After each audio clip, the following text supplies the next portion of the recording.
I'm Be quiet! I'm gonna ask Telthane to leave you behind. Who the fuck is Telthane? Oh yeah, he's the horse. Yeah, Why that's does he the sound horse. like an elf? Why is our horse elven? Maybe he was an elf. There should be He was an elf and a half elf's steed, so maybe that's. There should be one session where we just yeah, have them that'll meet do it. Shambler. Oh my god, he's the wizard's father. His own father was Half elf, half horse. Yeah, Dude, bro, were you here when I was telling Alex about my idea about a half human, half horse?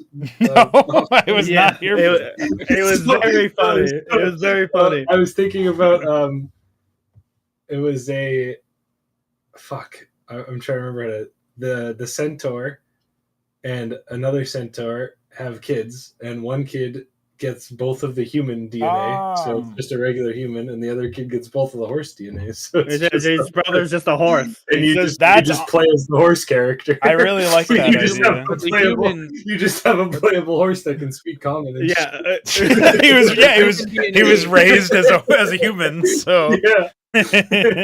he's got like he's got 18 intelligence. Yeah, I was describing Alexander with him walking into the tavern and just seeing a horse. Yeah. Well, that'd be charisma, but yeah, you could have a horse wizard. Horse wizard. I can't believe there isn't actually a canon way to play Charlie the Unicorn. Well, you know what's really funny is you mentioned unicorn. When I was thinking, like, I extended the offer to my girlfriend to join the campaign that I'm running for Cullen and his girlfriend, and she was like, "Okay, but can I play as a unicorn though?" And I was like, "Yeah." And you know what? We could even homebrew it so that you're a ranger and your animal companion's a humanoid. I just think that would be really good. I am a unicorn. My elf. Unicorns are really smart in lore, so it makes a lot of sense. Yeah. Yeah, you could. Those can be. Mitridates has animal companion. You could make the unicorns might actually be too powerful to be like a PC rather than level like 1 the other way anyway, around. Yeah. I was thinking it would definitely be like, if you had to pick, it would definitely be a ranger type character. Oh yeah, I mean we're about to be like level 3, so maybe it makes sense. Yeah, like a ranger or a druid would fit. Unicorn. Mitridates' animal companion is Benson. Dude, a unicorn druid that can turn into a human. They shapeshift into it. Yeah. You know what? I can write a romance slot book about this, and it'll sell like hotcakes, I'm sure. Please don't. Yeah, well, it's like the estranged prince who. Yeah, exactly. Yeah. If you write about that, you have to honor it in Shambler's name. You need a subclass. Hey. I'm a filthy opportunist, so I'll let you put my name on it if you just give me a slice of the royalties, because I agree it's going to sell like gangbusters. No. But you're going to Shambora, the unicorn. Shambora, the unicorn king. You put it in you honor it in his name, and then you just send him like 20 copies and tell him to sell it himself. Whatever you make is yours. I'm a dirty shyster. I'll have you write that in fucking contract. I'll have it checked by my lawyer. We're gonna go the full 9 yards, okay? Man, it really is true what they say about. Never mind. Never mind. You can't say that. It's Indesor lore smut to fun more jumping. No. There you go. I am a writer. I have principles and standards. I'm sorry. Who said that? Okay, we all know you wrote I'm that. also sorry. You have principles and standards. This is To write about the Jimmy furry and, fucking. And the horse bill. Okay. All right, go start the stream. The little horse that could. I need the stream to start just so this. It is. stops. It's been going. It's been going. The horse is going. Oh shit! It's over. So over. This is gonna go on my grave. I don't take anything back. I stand by everything I said and more. All right, let's do this. I think everybody is here. Shambler. I gotta join the. Yeah, join the foundry. I tripled down. Keep talking. I'm gonna wash my hands real quick. All right. So I was trying to say earlier. It's not giving Yeah, you the tell alert us for the 3. screen. That's why I was refreshing. It wasn't doing it. Oh well, that's okay. What were you gonna say, 3? Would you just look at this map? Look at this map of mine. So I hope everybody appreciates my brother checks. Was it good this time around? I didn't see. Because It's 15. Oh, I got a 1 the other day. I did an unhappy face, and then I got a good one. You still yeah. have to tell me how Yeah, to do yeah. the checks. Otherwise, I'm just gonna write 3s and. No one tells Shamble. Oh, yo. Shambler, I'm sorry, I don't even know how. We have the I region map. actually forgot. I can just write 3s on the map endlessly if I am not taught how. Somebody ban Shambler. You don't need my to hold me leverage. hostage too, buddy. No, the innocent suffer for the guilty every day. For the sins of the guilty every day. Wow, that's very bad. Yeah, Dude, true. everything this guy does is so edgy. No, it's the truth. Yeah, classic That was, Shambler. Classic. You got him. Got him. My goodness, great! We haven't even started playing yet. Lord have mercy on us all. We're not gonna make it. Yeah, by the way, guys, I was saving this reveal for everybody, but I thought I forgot to say it before we went live. I have to wake up at 6:30 in the morning to cast Counter-Strike. So, welcome. Oh, that's right. I heard that in the donator chat. And speaking of which, donate to Pro's Coffee. That's right. You know, That's Yeah, right. you can get more quality I'll need some content. coffees. Like what's coming out of our mouths right now. Yeah, look at that. You can donate $3 a month, or like certain epic people. Oh, look, I have notifications. It's just coffee, but don't worry, there are some people who donate. By the way, I guess we might as well announce this here. If you join at the $30 a month tier or higher, you'll get access to the bi-weekly, so every other week, donator exclusive campaign that we're going to start running in July. Now, it's kind of awkward because I'm going to be leaving for the last half of July. But I will make people whole on the donation, so even if we only do one for the first week, we'll just double up on it, whatever, in August. But that's the plan. We got some big homebrew. The Weapon Master class will be there by then. We've got Arenask playable Spider Race. I might be able to do a playable Frog Race as well. You never know. And then the Gagrami are going to be there for 3 Crow if he wants it. So yeah, just shouting that out. Just always be plugged. What if? And for you, fellow viewer, if you double down right now and join the $30 a month tier tonight, for every person that joins, we will go another hour, and Pernigo will not get any sleep before he casts Counter-Strike. You know what? $30 a month. I think that's worth at least 1 hour of my life. I'll just point that. Dude, I right. What if if I didn't All right, wasn't Bill, I'll eating start money. donating right now. That's what I was gonna say. I would donate if I wasn't hard on money right exactly now because of all the stupid stuff going on in my life. Hell yeah, brother. No worries for that. That's I will be getting married. Yeah, you gotta be When's the marriage wedding, man. homie? Run. In either Can I September dress or as Jason? October. We haven't figured it out yet.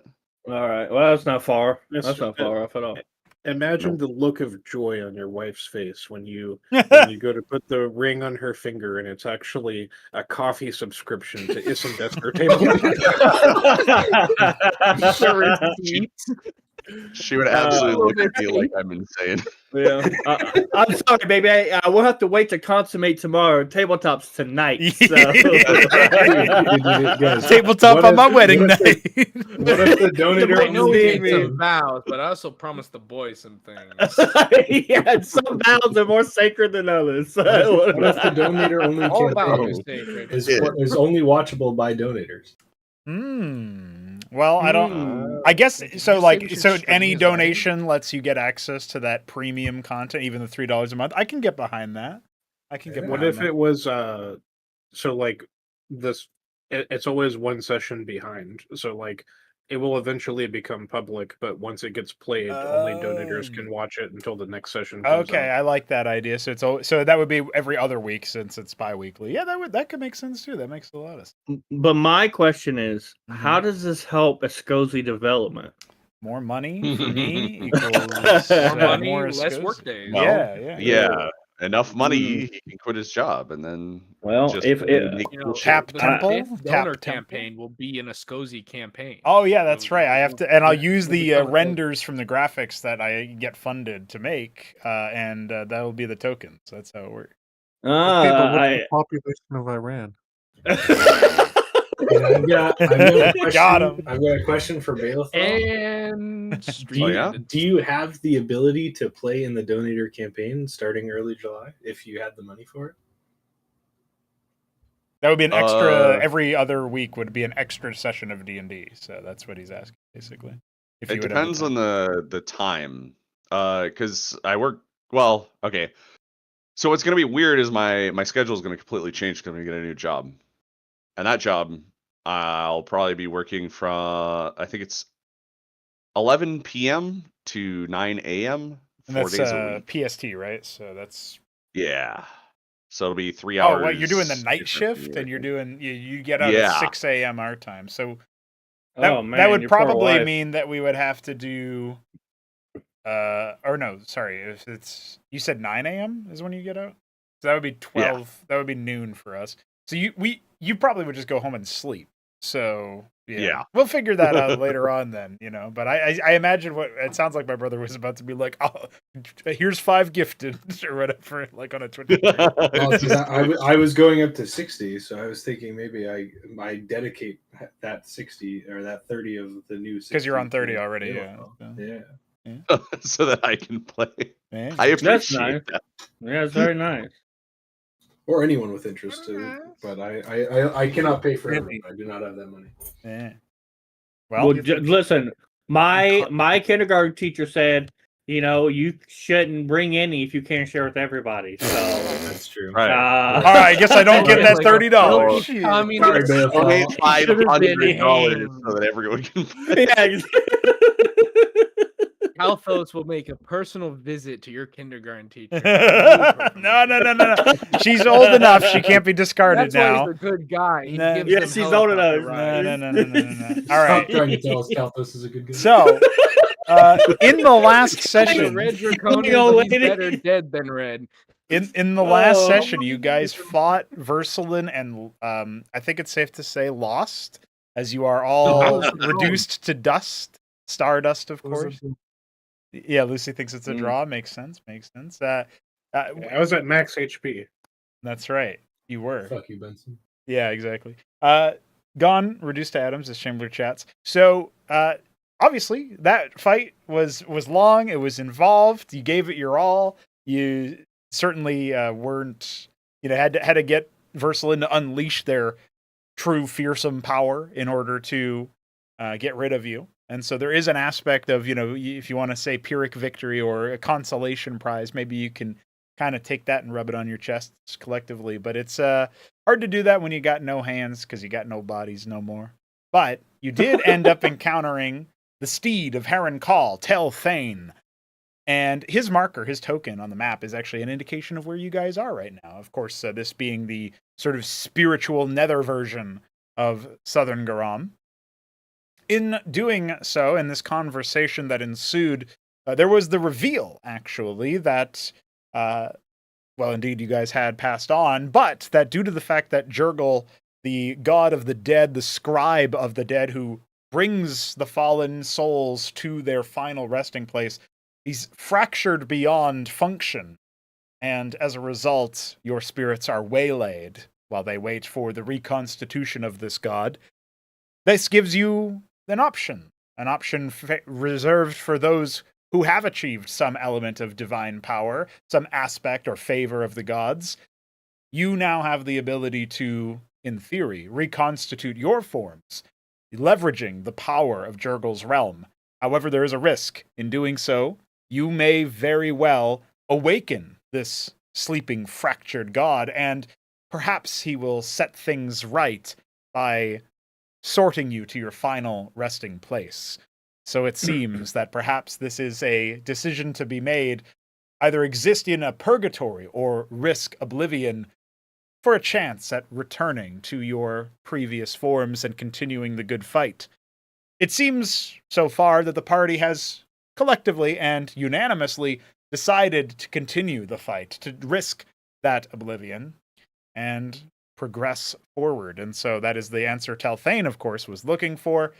But, his motives aren't always trustworthy. For example, a specific concrete example, besides the fact that he once served Heron Call, apparently, was that he revealed a certain follower, a follow-on that would be accompanying you on your journey and apparently would be very important in your saga. None other than Fred the Frog. So, with that reveal out of the way, there is certainly a lot to discuss, a lot to think about, but Telthane was readying his sort of teleportation magic to bring you back to the nexus of energies that you had originally arrived at. If you guys recall when you had first journeyed into Jurgil's realm, there was that sort of meeting of the minds between Benson and an aspect of Lathandar that then turned into a more disturbing fight in the Inkblot Jurgil realm. And that seems to be where Telthane requests you go. Would anybody like to say anything or do anything before this happens? I don't know. Camera zooms into my Jedites. You might be wondering how I got here. Not appropriate to chew out Benson yet. Hmm. We're kind of in a desperate situation. I was really hoping Lucy was going to plug the coffee again. Camera zooms into the coffee. You're probably wondering why you weren't signed up here. Eh? Don't worry, I That's showed it because on you the haven't screen. heard the amazing deal. That's right. Right. Listen, $15 per session is a pretty good deal, I think, especially with all of the epic homebrew. All right, let me go ahead and remember this time around to actually share. I almost shared the wrong screen. That would have been a spoiler. Share the screen for you guys so you guys don't have to be, if you're watching the stream, you don't have to watch delayed or whatever. Okay, so Telthane's magic seems to leave you feeling more weightless than you already did, having been bereft of your physical form. And in doing so, there is the general sensation, if you will, that perhaps, there's like an unsettling aspect to this travel, which makes it all the more concerning that you're putting your collective trusts in this arcane practitioner, despite it being, as far as you all know, an evil horse. With that said, eventually the magic does uproot you from your position in this shadowy veil that you had been dueling Versalin in only moments ago. Shoulder, please give me an Arcana check. Hell yeah.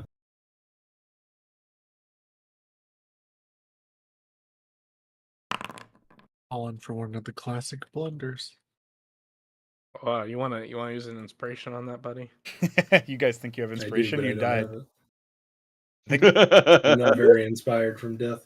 Yeah, in fact, I probably should just have deleted all inspirations, but technically Mitridates and Augustia still have it. Can I use my guidance?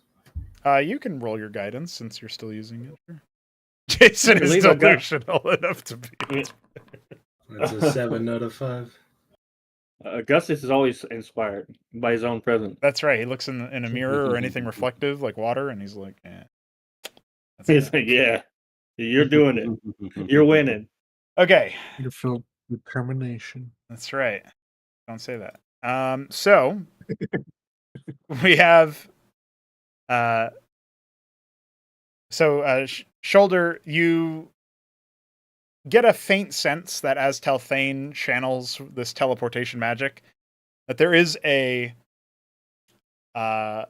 this faint grasping presence, as if someone was trying to get your attention by physically almost tapping you on the shoulder, but in a spiritual sense, in a way that goes through what physical form you could call your own, and instead seems to pierce to your inner workings, your soul. It's a moment where prior to this you had been feeling rather glum, and then perhaps a determination born of desperation, but it's as if something within you stirs up in response to this presence, but then it's gone, just like that. No opportunity to identify it, but this undeniable feeling that you had been brought the present. There was a presence with you that was not one of your compatriots that you currently travel with. and you won't have an Can opportunity I- to react to that. But what were you about to say? Can I roll a? This is the weird thing about Shoulder is he has no idea anything about Jurgle and the religion that follows. But is there some sort of religion check I could make to see what if that is something that happens to Jurgle scribes? Like if he would even know that. Well, you can try to sort of like examine that with another sense later, but we'll have to wait. This is all happening very quickly, so we'll wait until you are deposited to make a check Okay. like that if you're still interested by then. Okay. Jason, speaking of religion checks, I need one from you. Okay. All right, Jason, nothing about what is happening feels like it is quite correct. It's a bit unnerving, actually, and it seems to fill you with this sense that while Telfane is indeed seemingly in opposition to Versalin, he may also subscribe to some faith that is woefully poised against the one who has cursed and enchanted you. But before you have any of you have any moments to react to these inner senses, well, actually, before that, let me know if anybody still has a loading bar. Anybody loading bar? Anybody loading bar? I do have a I'm loading bar. It's loading. 97%. Yeah, I'm at 97% All as right. well. I wish that they had a little tick in the bottom left next to your guys' names to indicate. Unloaded. Right, like a check mark Oh, that he appears inspired once me they're for loaded. yelling. Yeah, if it wasn't for the inspiration from Shoulder, you wouldn't have actually had some of those details. But you don't know that. Quick loading screen tip. I had 100%, Mine's but finished. nothing happened. Yeah, it's a preload. I'm Well, it's waiting 'cause he's waiting to preloading, get yeah. everybody in at the same time, basically. That means there's gonna be a big surprise, and he wants us all to have the same reaction. He probably just He made doesn't the want map spoilers. fucking massive. Yeah. I know how they do it. 3 levels of a manor. You guys didn't even go to the basement. I can't believe that. I can't either. That's really the whole thing Darks wanted to do. But it turns out he didn't need to go. I mean, you put God in front of us, like. Did of you course we make the can't go map to the basement. massive? Wait, what did I do? Did you make the map massive?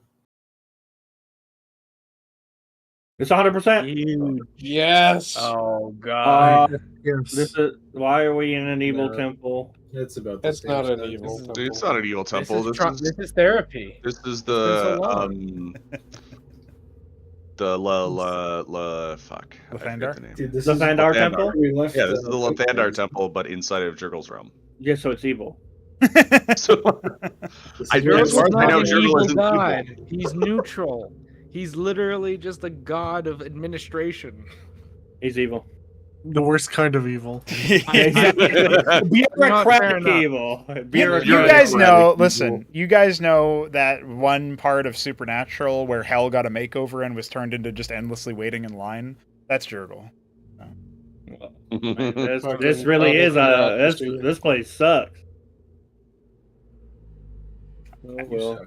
As the magic seems to fade from all of your forms, what little you can call your forms now, feeling much lighter than before, you all adjust your eyes and look around, using your spiritual senses to identify, indeed, you're back, or for the sake of Fizz and Augustius, here for the first time, within a strange temple that, well, to those who are returning, may seem like it stretches oddly prolonged compared to before.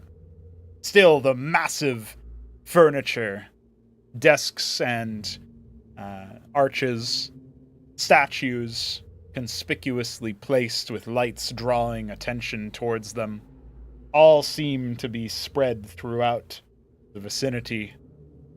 And there's an eerie hollowness to it all as the liquid ink beneath your feet that attempts to form a simulacra of this temple's floor constantly shifts without stirring up any air. This place is stale and has not had a breathing creature within it for as long as any of you could ever dream of.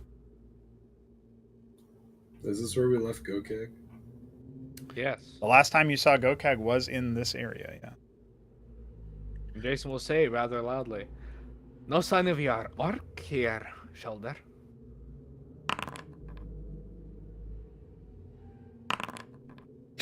That's mid. What are you doing with that perception check? Yeah, let me help Looking you. for my orc.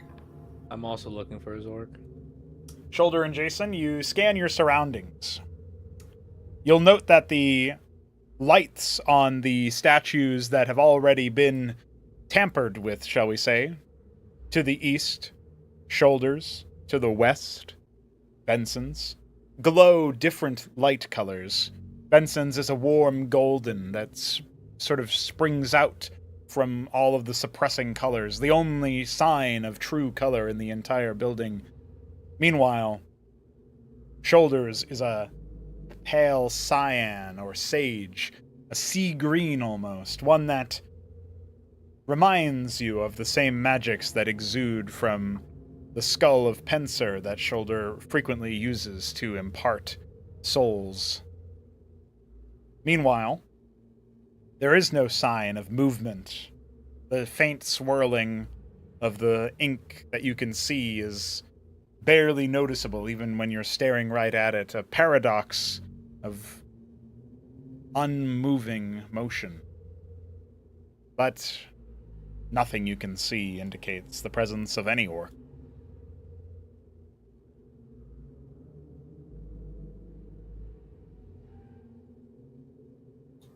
Shoulder will look a little dejected, but then he'll try and find something to be interested in while the rest are getting their bearings, and he's going to go and try and interact with the green magics, specifically with the skull of Penser.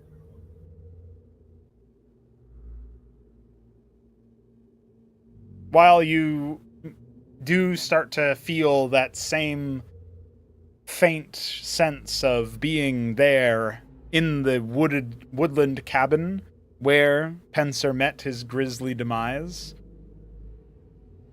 there is no exchange of energy, though there is a sense that the statue thrums with some deep power. Behind you, the very enlarged Fred tentatively takes a few hops forward and says, "Powerful." Shoulder, with perhaps a bit of disgust, I was trying to think of the word, will say, "Yes, it is powerful. I've already been there, though. I don't think I need to be back."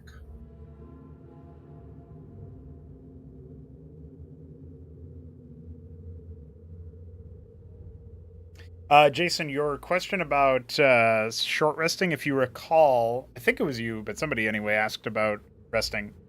And Telthane said that when you sleep, it will be restless and potentially threatened. Yeah, but that's like sleeping. But I was thinking like maybe just okay, sitting without aside. sleep. Like the short rest without the sleep. Oh, okay, sure. Because short rests aren't always right. You could always you pass out for a power nap. It's correct. Yeah, more like you just sit down and bandage yourself up. Yeah. Telthane will, without actually looking around, it seems his head has not moved from a long gaze towards the far end of the temple. He says, "It seems like a good place as any to rest."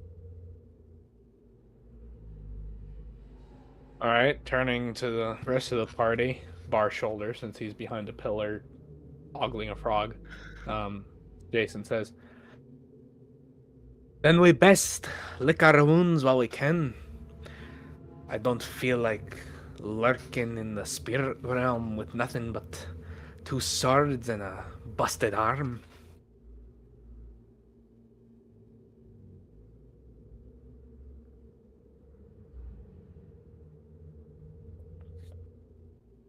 I could probably use a rest to get my spells back.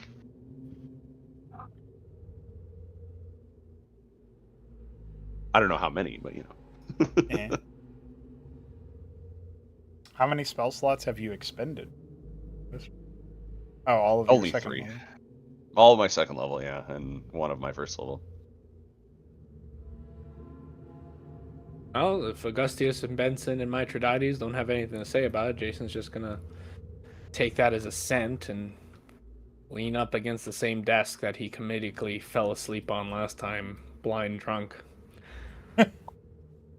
Mithridates has already been meditating. You guys are just late to the party. Yeah. What were you gonna say, No, Benson? Augustius doesn't have anything to say. He just. Lathander has surely heard our plights, brothers. Not only are we here in his temple, he has also made my armor light as a feather. But then Jason glares at this and says, "He also let you die, Benson. And the rest of us." All gods allow the passing of life, brother. Augustius narrows his eyes and bites his tongue to not give Benson a very brutal verbal lashing. Jason shoots back, saying, "Aye, but not all captains lead their crews to death." And then he bitterly rests against the wood there, clearly not interested in a reply. Fred is looking towards the party as this happens, and while he doesn't turn to face Shoulder, he clearly is addressing him when he says, that's gonna be a problem. Yes, a problem indeed. Shoulder will peek his, perhaps his whole body, but around the corner and say, Telthane, how do I use this power in the statue? While Telthane doesn't look back at you, he does say loud enough for anyone who is listening to hear. All 6 statues must be properly reassembled. Then we will have our chance.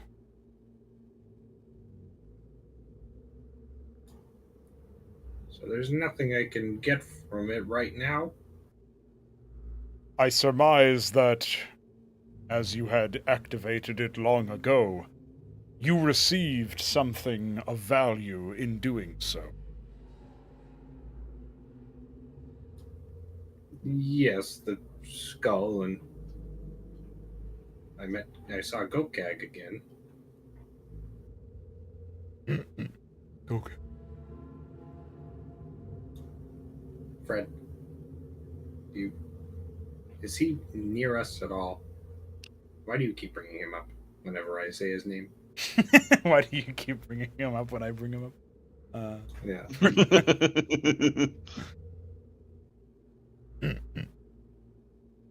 I don't know yet, but I am looking.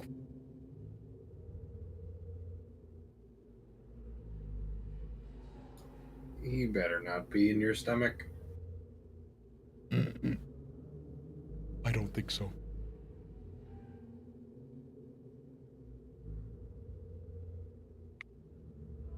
So, Jason, is there something Augustius and I am supposed to do here?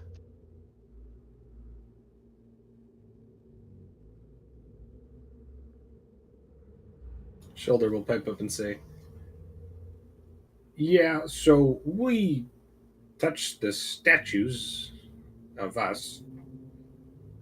I'm assuming there's some for you. It got really big. And we go to your deepest, darkest moments that you really don't enjoy. And then we feel better about them in the end. What? Apparently, Jurgle really likes knowing what makes us tick. And then you get some goodies in return. Although, last time I remember, getting stabbed a few times. I don't quite remember much, if I'm being honest. I just What if remember. What if I don't want to be stabbed though? You're already dead, you bloody idiot. What's Yeah, gonna but one more wound? what if I became double dead though? That would be bad. Dead, If you dead. don't do it, you're gonna be double dead anyway.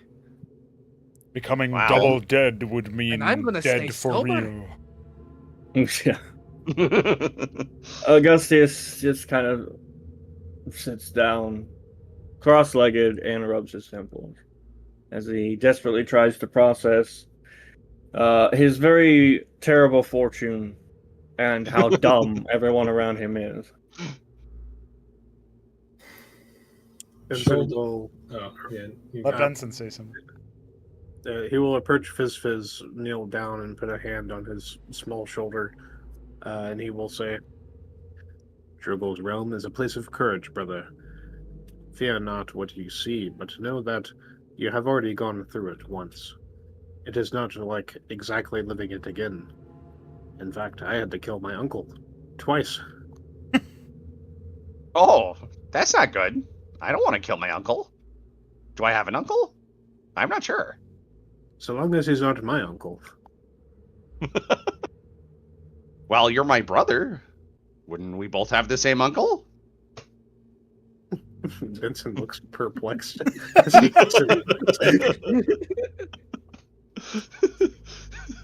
Shoulder will interrupt this stupidity, but perhaps it does not have to be so loud, so as to allow others to do other things by approaching Telthane and saying, Telthane, I felt something pull at me on the way here, like a spirit needing my attention. Can you help me find it?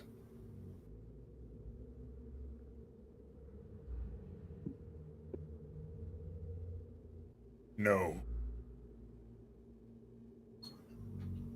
No. Beginning to dislike you.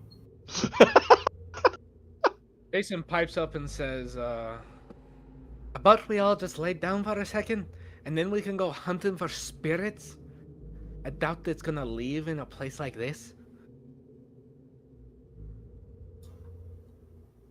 After a period of silence, Augustus pipes up and looks up over at Telthane, and he says, while rubbing his temples, pardon me, evil horse.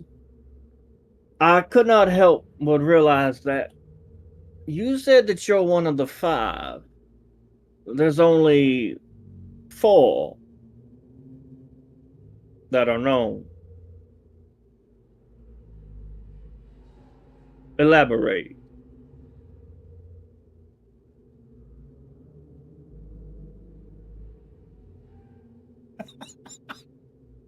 Sorry.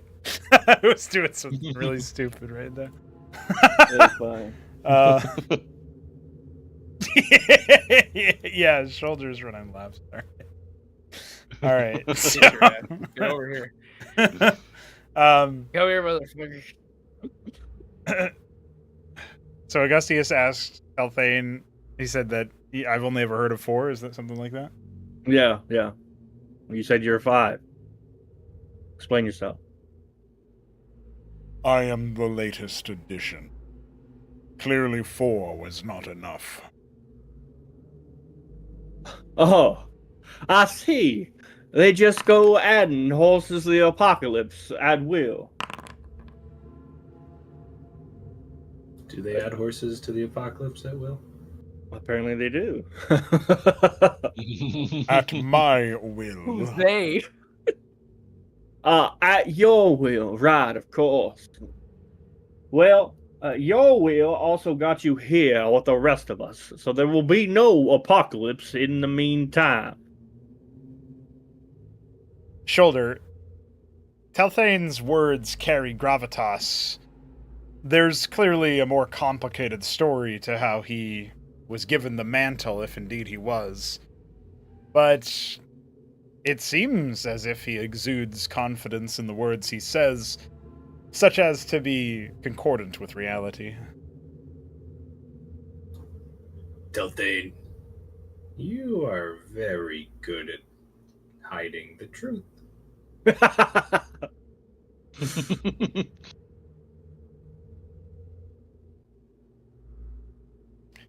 You get the sense that Telthane is watching you, Shoulder, but his head still is affixed towards some indescribable point in the far end of the temple that disappears into blackness whenever you or anyone else were to try to follow the horse's gaze. Yet despite his angle of attention, it's almost like a pair of eyes watch you. But Telthane says nothing. Shoulder would like to clamber on top of the big table and check the what was formerly the Book of the Dead.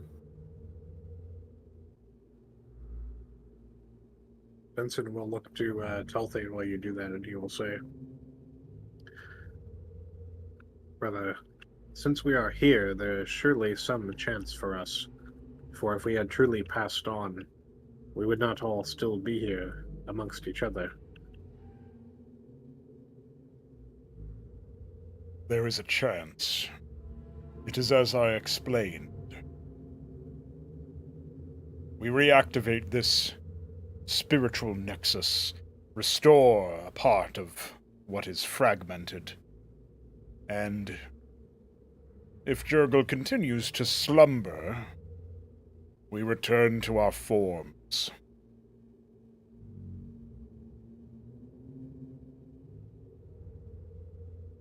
Very well.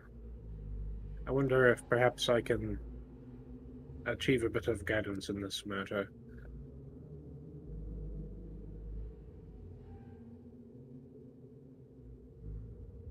Benson will go to the center of the rug there, and facing the desk of Lathandar, he will draw his sword and hold it high to the air, and then try to drive it down into the center of the rug.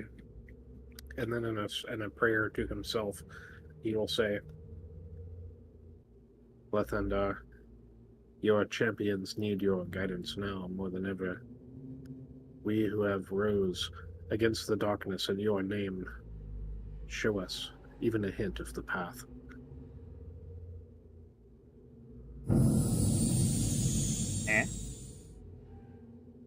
Hey, you can't touch him from all the way over there. At 60 feet with my subclass. Oh, good. He has a very long finger. Yeah, really long finger. Finger of guidance. Benson, your sword. Like a nat 20. Yeah, your sword is easily slides through the floor and rug that is made of the swirling ink. As it incises, the feeling of suddenly striking a more solid object recoils through the blade.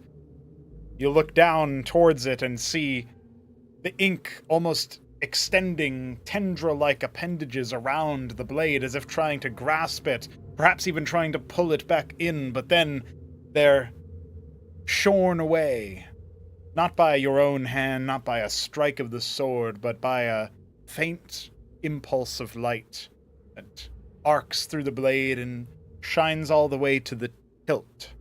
Then, as if to indicate a direction for this path, there's a sudden shaking, as if an earthquake had struck the temple, a great shifting of the terrain, but no sooner did it start than does it end. And yet, the red lights further off in the distance, the red glows that bathe the statues of Jason and Mithridates in the midsection of the temple, they seem to pulse now with an eerie glow. It belies danger, but also responsibility. And then your sword ceases to glow, but no longer feels as if it is being pulled towards the earth.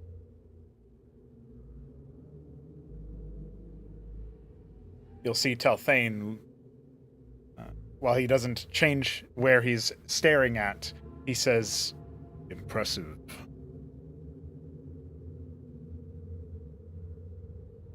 Benson will grin a little bit as he looks towards Telthane and his praise, and he will say, "Faith is the strongest connection, brother. Lathandar has not abandoned us. He may not give us an easy out, for we are still to prove ourselves, but there is always a path." Hope that path leads you to finally lean against the wall already. I can bandage myself up.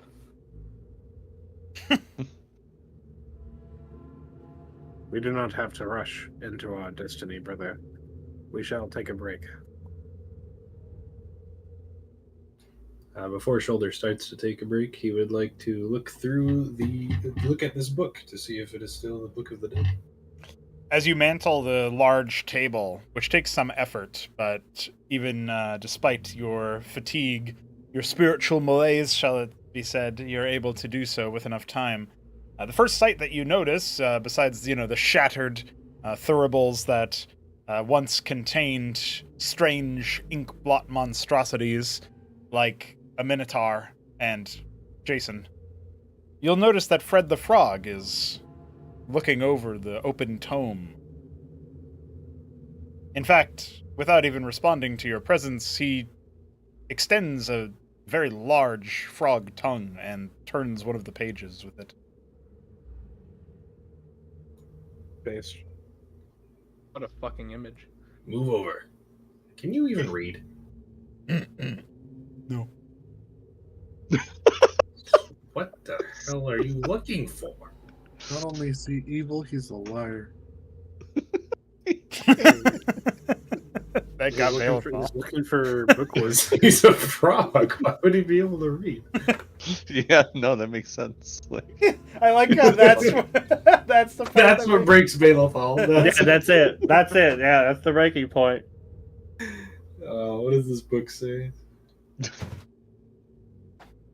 His grocery list. There's a significant number of names in the book that have had their lines struck through, indicating that the spirit has fallen and is either awaiting processing, in which case their preferred means of burial remain uncrossed, or have already passed on and been processed, in which case their preferred means of burial are crossed through as well. You'll notice a peculiarity. One name has the means of burial struck through, but the other, the name itself, that name is not struck through. It appears almost as if it had been re-scrawled onto the page.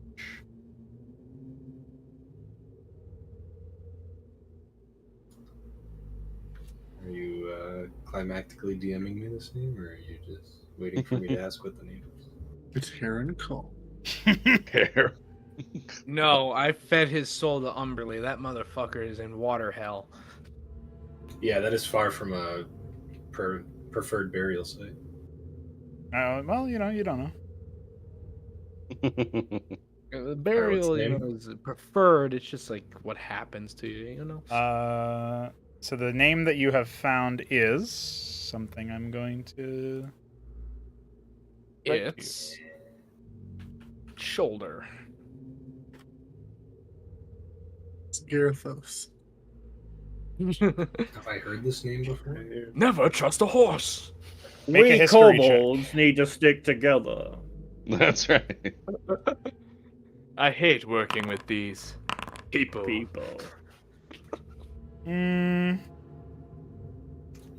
That's Man, we're just that's a 13. horrible at That's these solid. checks today.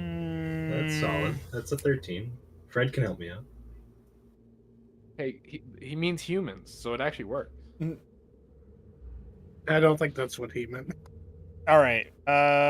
Shoulder, you can't recall that name.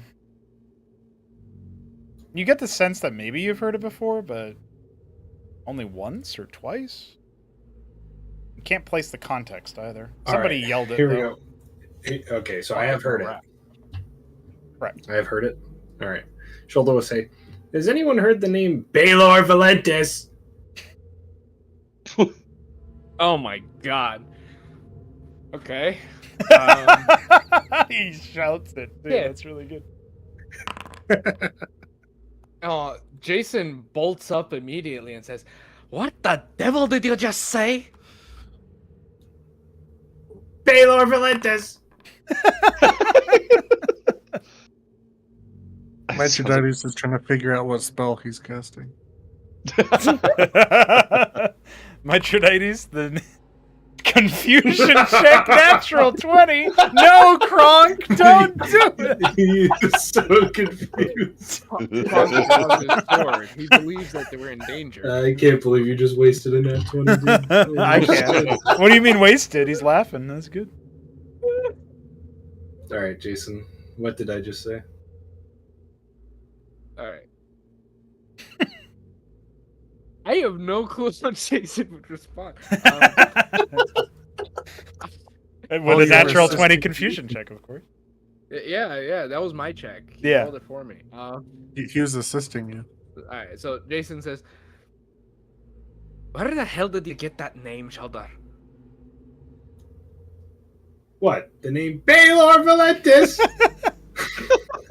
How do you even know how to pronounce it? Like, Jesus. You yelled it once in. That's why he has to yell it. Yeah, you Yeah. screamed it when you were the like when the nightmare. thunderbolt happened in the fort after with the fight with the guy who went big, the lieutenant Tyrannus. This is I yelled so Baylor? I thought I archaic yelled lore. someone else. You did. Okay. You yelled multiple names, but that was one of them. Yeah. Oh, okay. Yeah. So, yeah, You it's went just- back it's to not doing the Nam over the Scottish course of accent. like 2 sessions. So. You need to do a Scottish accent every time he yells it. Baylor Valentes?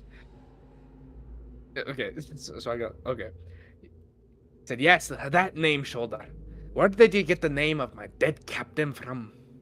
I actually don't need to do the accent because you weren't doing the accent in that session.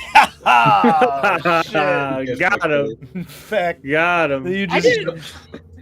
The shoulder will look at the book and then look at Jason, or whatever he can see of Jason since he's really high up. Yeah, it's like the I will top of say- his head, basically. His eyes. And will say, well, it's in the Book of the Dead. It says he's buried, but not dead. He's been scribbled back on the page, like he's been brought back.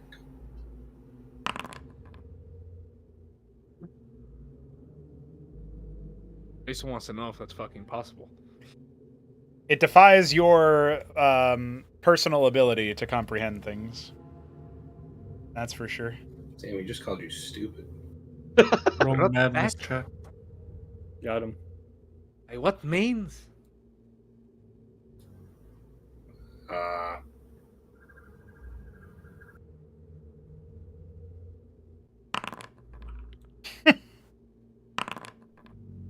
Another 13? The Skaven number, the horn rat blesses you.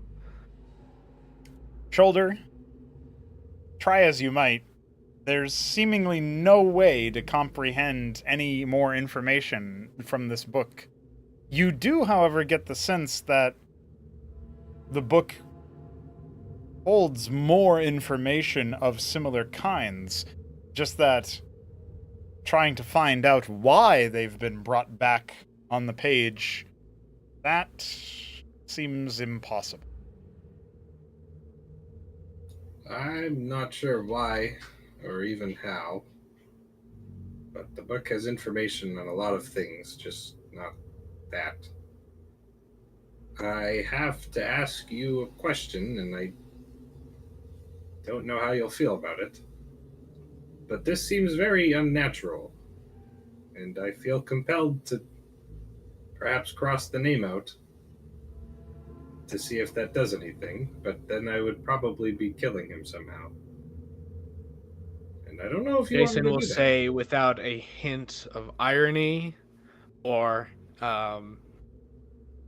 without a hint of irony or false pretense.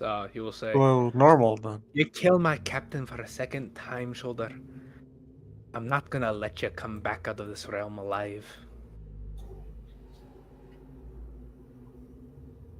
See, I figured you would say that, but then I also thought you'd realize that he probably wasn't brought back by normal means. And you know a thing or two about curses. Got him. I worry about what it could mean. I can only pray that his resurrection is of a more jolly sort. While you two are talking about this, Fred sticks out his tongue once again, adheres it to the page, and turns the great page over one more time. Shoulder, as he does so, your eyes instantly fixate on another name. Is it shoulder? Let's go. Paladin. Oh no. No, but odds okay. are my Chidadis will recognize it. Well, I don't. Well, he You doesn't don't know remember if who you've Joe ever Tag heard was. this name before. Okay, so I'll try saying the name, lowly to myself, considering I would literally have to know if I've heard the name before because Right, of right. Tenku. So does And- anything come out when I say it? No. All right. There's another name on this page. Is it the same? It's a different. He situation as turned it the- over, so it's not the same page. There's another name Jason on a attempts to different scramble page. up while it's happening. Okay. Roll Is acrobatics. it the for me. same situation as Baylor Valentis? Yes. Burial crossed out, but name rescrawled.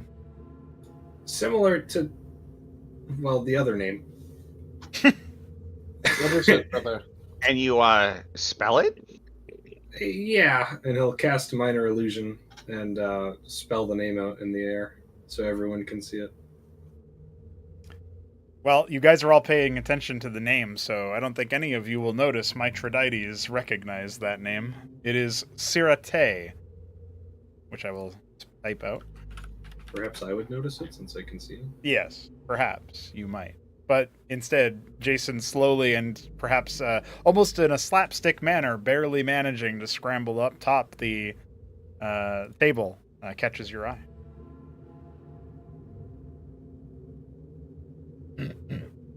Stinky. Would Jason recognize Sarate as an See, elven name? Fred, I knew it. I knew he was Absolutely stinky. destroyed.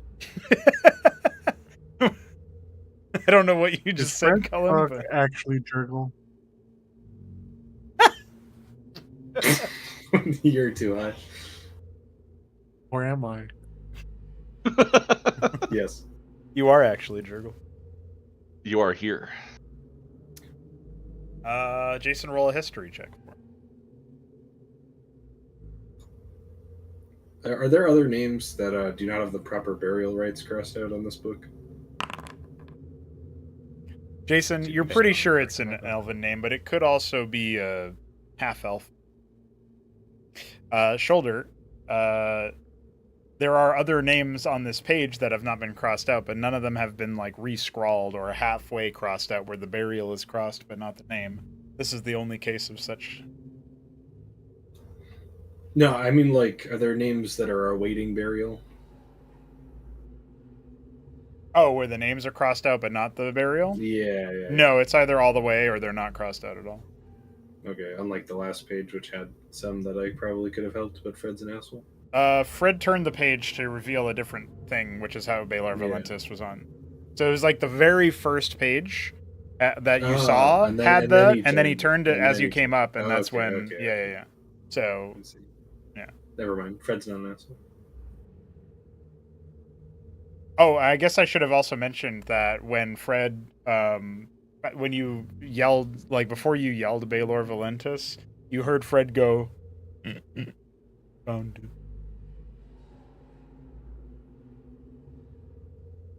He is Jurgle. What did he find? The book or the name? He didn't I say. guess the name. He didn't Yeah. specify. Okay.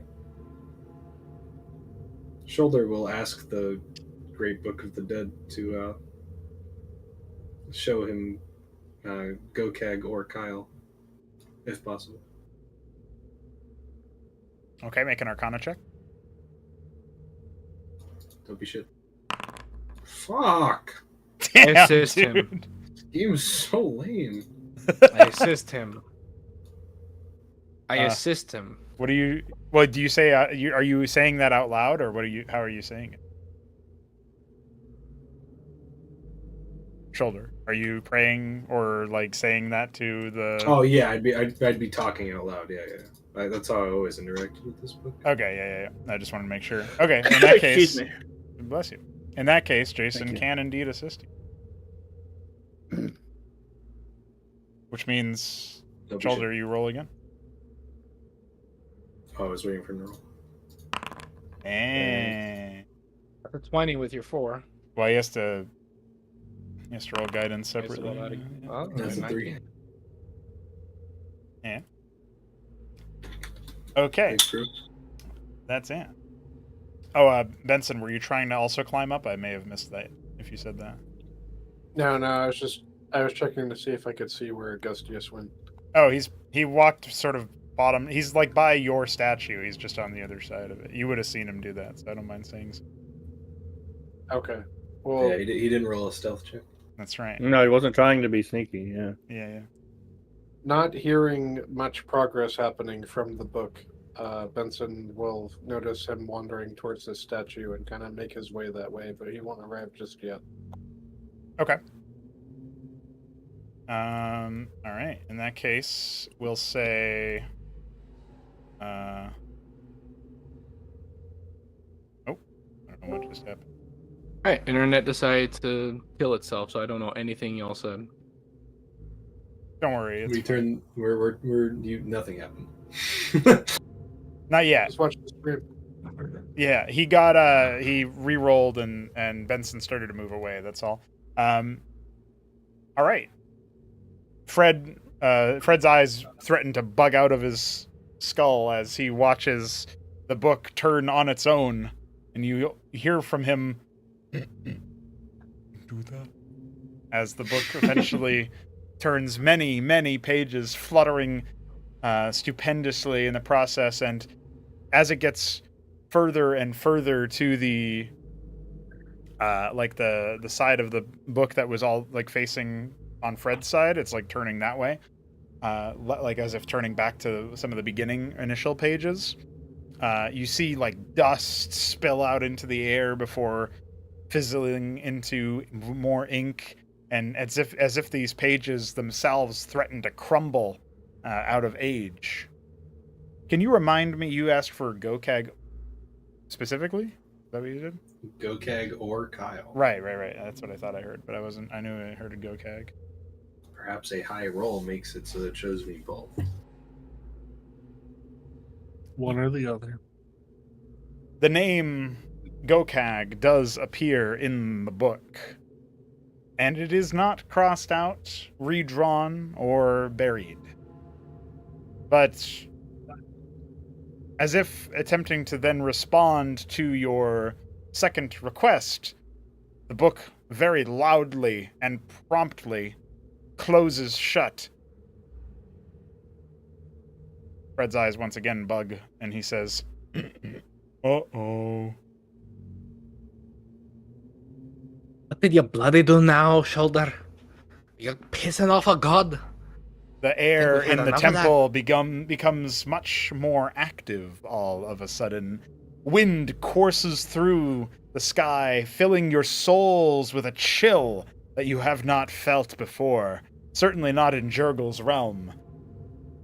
Then, Augustius, as you complete your private prayer, your eyes are forced open, and an enormous blue dragon stares you in the face. Augustius presumes that this is just a temporary hallucination because this place is crazy. So he blinks and takes off his monocle, and then he rubs his eye, and then he kind of takes a part of the cloth of his robe, of his tabard, and he cleans his monocle, and then he just very, slowly places it back over his eye. He shuts his eyes for a couple seconds and he opens them, and the dragon's still there. So he doesn't know about if he's lost as if it's real or not. So he meets its gaze, which usually he will not do, but because it's very unlikely that the dragon is, actually here. At least that's what he thinks. Why would it be in the Temple of Thandar? How the hell did it even get in here? That makes no sense. He goes also in a the realm of realm dead. of a dead god. he goes, yes.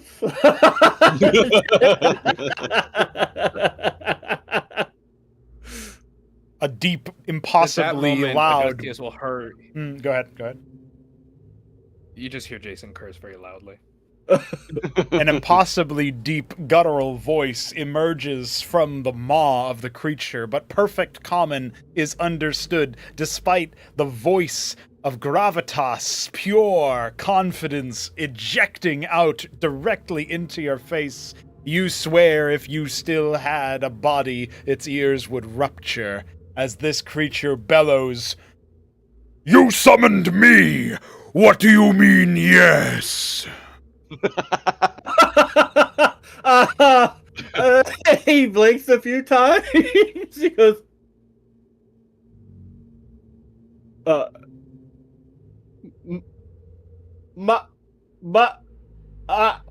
Has death robbed you of the last of your sense, cleric? my lord! He falls to his knees immediately, like prostrate. Forgive me, this place has indeed robbed me of much of my good sense. He just, bonks his head against the floor several times as he's prostrating. He does he obviously did not expect this happening. It's never happened before. And he goes, what are you doing here? Meanwhile, Fizz has scampered across the room and shouts, "It's a dragon!" And then proceeds to try to climb the dragon. We're all going to die. All right, Fizz, I'm going to need an acrobatics check. Why would you do that? You know it's a god.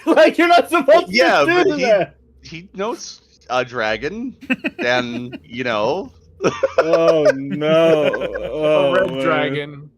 Oh shit! Blue. He crit.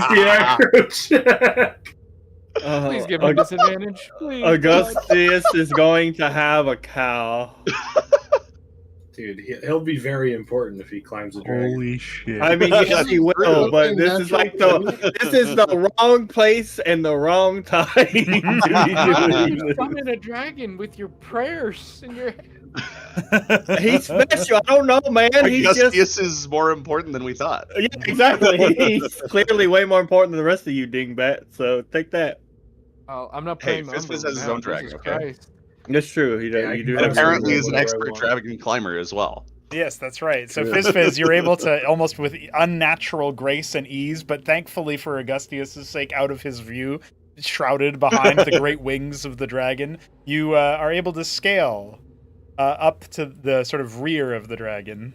I will say you're about there when the voice once again erupts and says to Augustius, "Salius is here, such that I may shape your future. You died a senseless death, but there will be more sense to your resurrection." Augustius is weeping silently, but he's weeping and keeping his face to the floor because, what the hell else are you supposed to do in this situation?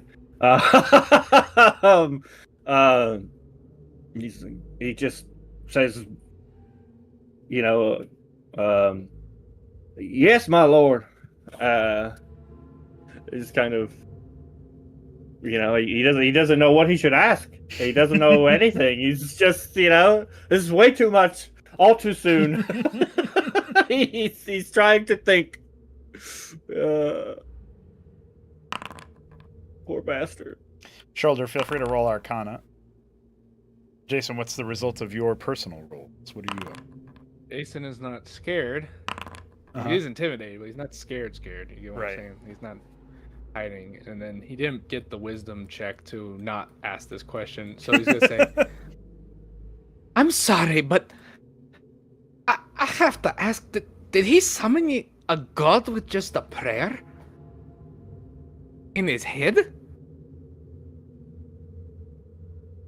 Shoulder, the book does promptly, almost as soon as Jason's question is asked, furl open, and turning over once again to one of the most earliest pages inscribed in the book, this impossibly aged parchment wrinkles and flakes, but clearly shows the crossed out name of Salius. And the burial is not crossed, I'm assuming. Oh, the burial is crossed, and it says, "In the stars." So he is where he wants to be. This is my assumption from that information. Telthane will respond, but in a in a much more quieter tone, and say, "This is a place where many a god dies.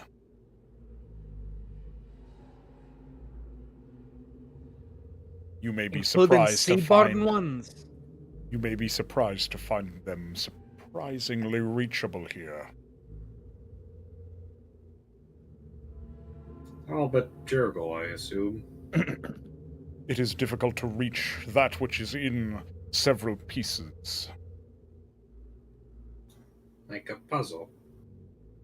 Yes, a broken flesh puzzle of a god. Okay, that was dark.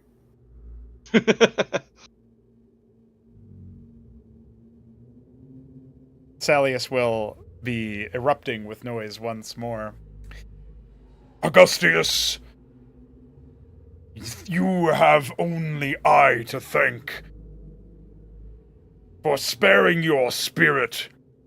Not only that, but you summon me here to comfort you, to give you emotional fortitude in a time that should be one of celebration. For you, important enough to cheat death, now cower behind a paladin statue." And then he turns his scaly head to face Benson and says, "This one who charges head first into battle, knowing only glory or death. You know not fear, do you, Paladin?"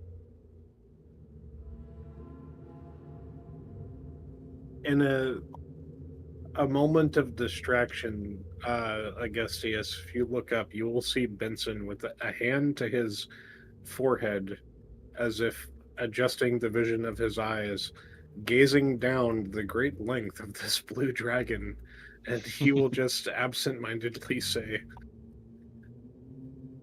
"Augustius, your brother is quite large. Do you all grow to this height?" Augustius bites down ugly, ugly words. Just grits his little sharp teeth, and he, out of reverence, still does not lift his head, but he says,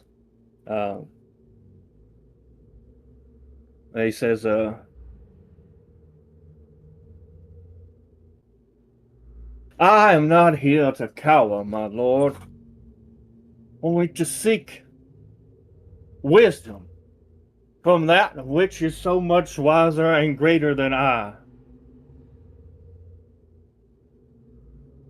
Of course, I knew it is by your great wonder and your grace that I was not utterly annihilated and left a lost soul like everything else in this purgatorial realm.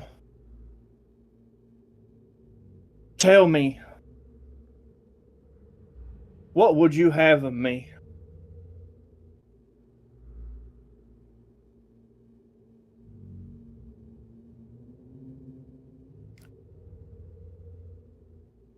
Salius looks over you once again, ignoring Benson's presence and comment now. I would have you be patient. Once your trial is constructed, we will see if you have been worth this spiritual effort. Until then, assist these ones.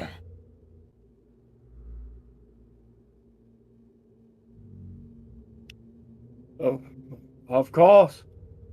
I didn't suppose I had much choice in the matter anyway, my lord.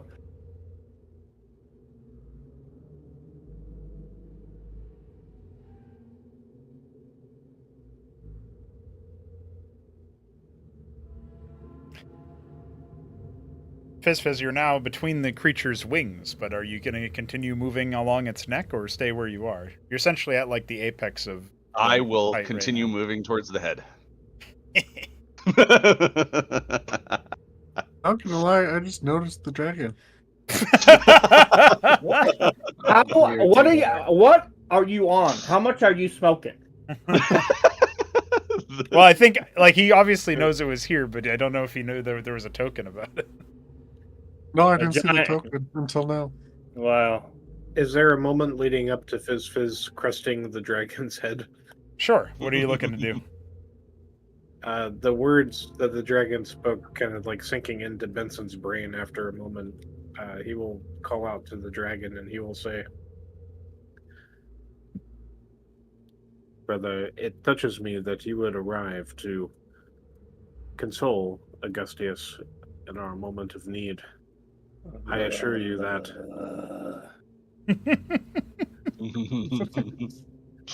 I have been taught to follow my faith, and it is through the faith of Lathandar that we have been granted this chance to do something more, to not pass on.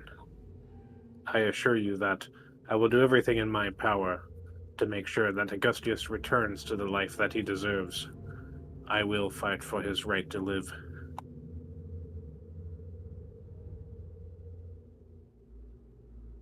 I have foreseen this, which is why this wrong shall be righted. Fizz, you've just about gotten to the creature's neck. Do you want to crest on top of it so that you're basically looking down its eyes, or are you going to stay where you are? Yeah. He's gonna Do- climb do- up where the horns and crest is. Can I see Fizz?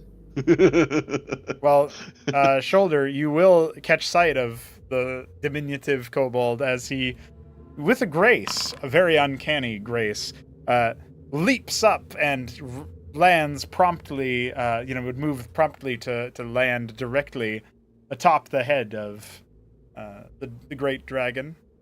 And as he does so, the dragon seems to not move its head at all, despite the shift in weight. And it continues, entirely almost ignorant of the movement of the tiny creature, and says, When you pray to me, do so less directly. Then, Uh, we're gonna try to time this at a point where, you're theoretically gonna like chance a look up Augustius. I don't know if that is within Augustius's character, or if he would just keep no, his he's eyes- not. He's not looking up. No way. No. Shoulder. You'll hear Shoulder. Perhaps you won't be able to see him, but you'll hear him, and he'll say, "Fizz is crazy." That will make Augustus look up. And when he does, his maw just drops open. And he screams. He screamed. This is gonna look at Augustius confused. And this is literally like a draconic roar. Just he is fucking furious at everyone. Not his god, but everyone right now. Oh, his little limbs shake because he's still on the ground. He's just like, ah! Why are these morons ruining this moment?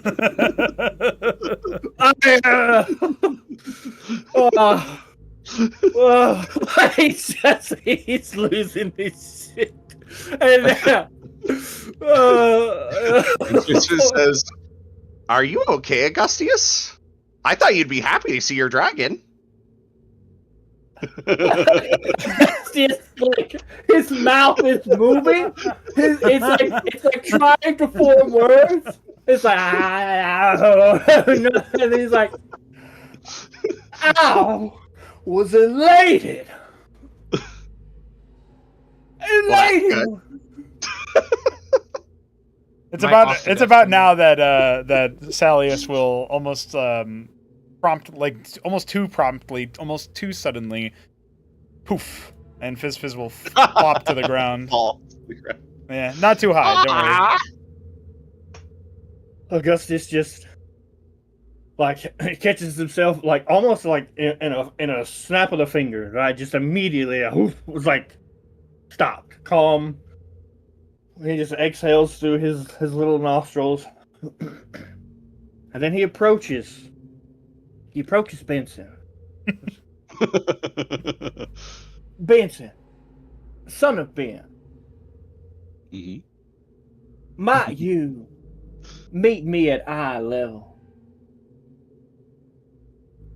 Benson will kneel. Benson smacks him Benson. real hard. No. Augustius smacks him. You can't control Benson. Sorry, Augustus. Yeah, sorry. Augustus smacks him. Benson smacks himself. Augustus smacks him, and then he grabs him by like the chainmail, like the collar of his chainmail, and just has got his like snout almost touching his nose. He goes and he says, "You, sir, absolutely will do everything in your power to resurrect me because it is because of your foolishness we are here to begin with." And then he shoves him away. And furthermore, next time you lay your smooth skin eyes upon a dragon god, you will be sure to prostrate yourself proper. Idiot. I want to have Benson try to resist the shove. Sure. Well, I mean, he's not very. Can. I don't imagine he can actually shove you. He's just kind of yeah. It's more like an emphasis of him, yeah. like letting go of you with force, right? Because he had grabbed hold of your chainmail a little bit. Yes. I don't think anything about that was. Holy shit! Yo, damn! What is he doing? Mithridates is intimidated by what. Even though you rolled a 23. That was what he rolled for, to be scared. Oh yeah, that makes sense. And then Augustus like whips, like just woof, and looks at Fizz, and calmly says, "Fizz. Yes, Augustius? Why? No. Just next time, my deity graces us with his presence. Do not climb on his back in his head. I'm sorry. It's fun to climb dragons. Yes, it's fun to climb gods. Astramus, have mercy and deliver me from these fools. Oh. And then he just, again, in just a split second, the anger is gone. And he just brushes the creases in his tunic. And he just centers himself.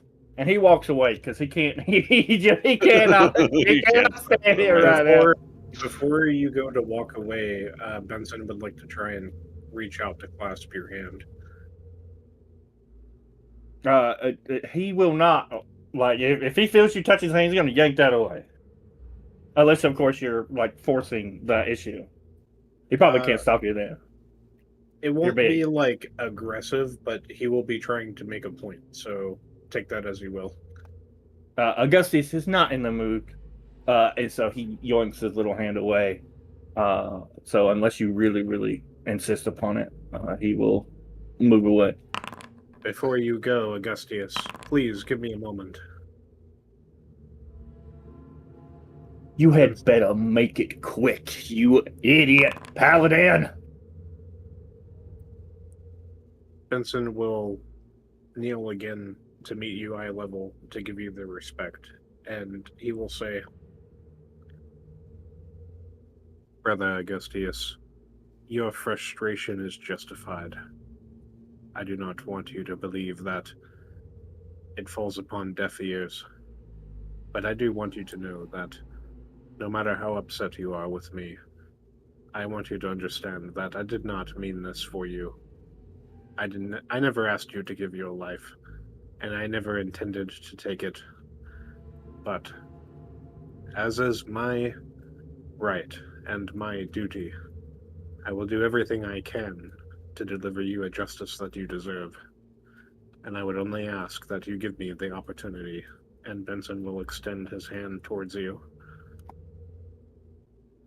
Augustus closes his eyes and exhales. His tail is swishing back and forth behind him. And he lets out a growling sigh. It's probably the most kobold-like thing you really heard from him. And he says, "You can prove to me, Benson, in the same way you can prove to the rest of us. And that is when you are a leader, your responsibility lies in every decision you make for the lives and well-being of your party. So next time you see an actual demonic deity, do us all the favor and don't be a fool. Now then." Again, he just kind of rolls his shoulders, and he takes his hand, albeit begrudgingly, and squeezes it. Not hard, just enough. "You will do everything you say because none of us at this juncture have a choice in the matter." Guys, Jason's go again. What does that mean?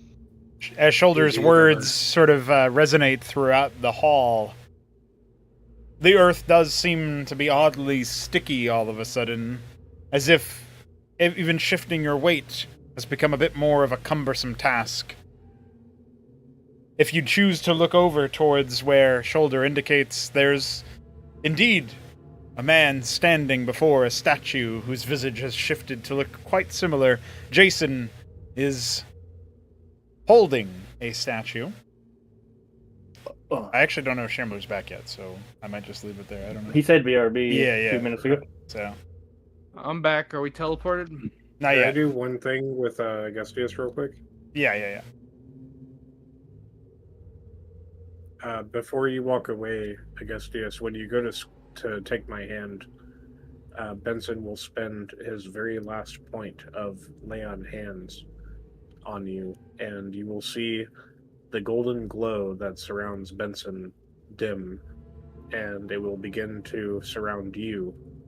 And in that moment, you will see just the ever slightest hint of Lathandar in his smile as he confirms the promise. And that's when you hear Shoulder say, Jason's going in.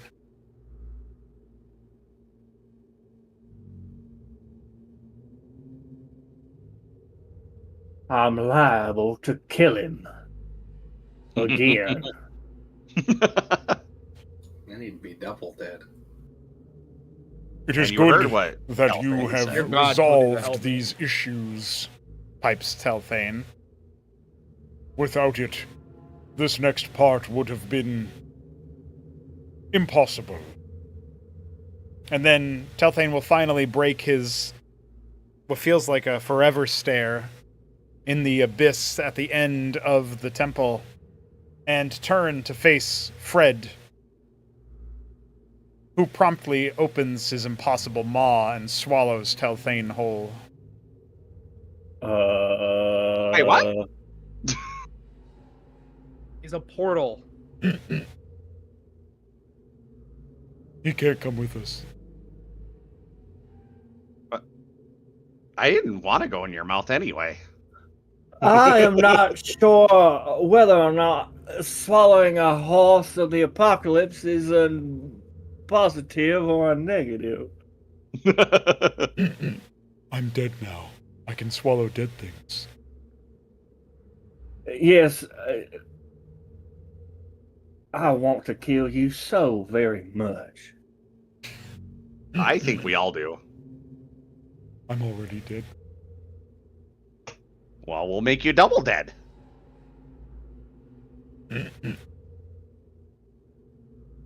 I don't think that's an intelligent course of action. What do you know about intelligent courses of action, Fred?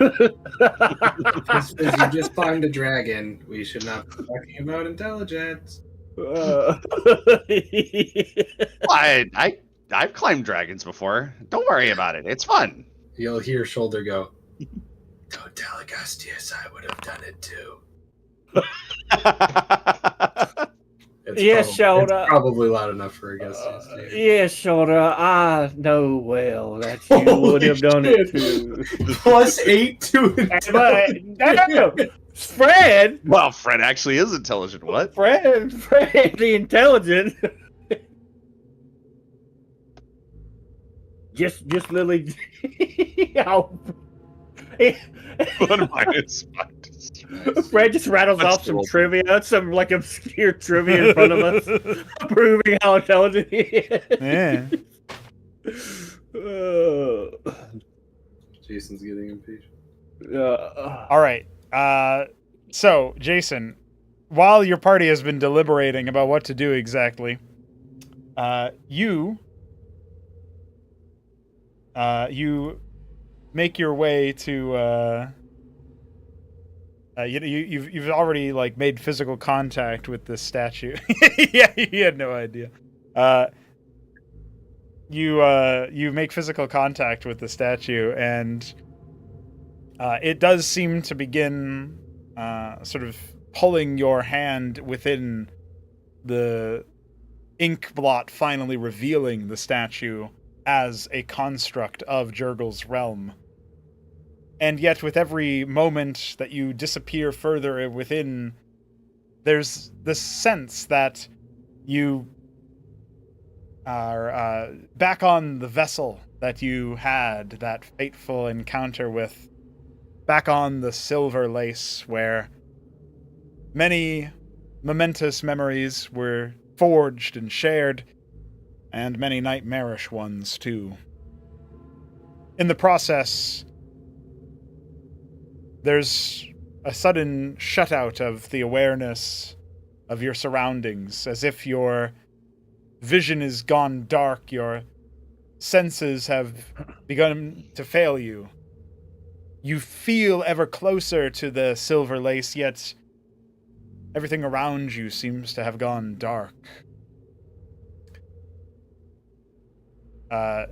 I'm gonna let this opportunity, Shoulder. Would you like to explain to the rest of the group what might be a prudent course of action here in these final moments as Jason is being sucked in? Do you remember what it is I am alluding to? Please keep your hands, arms, and limbs inside this ride at all times. Yeah, pretty much.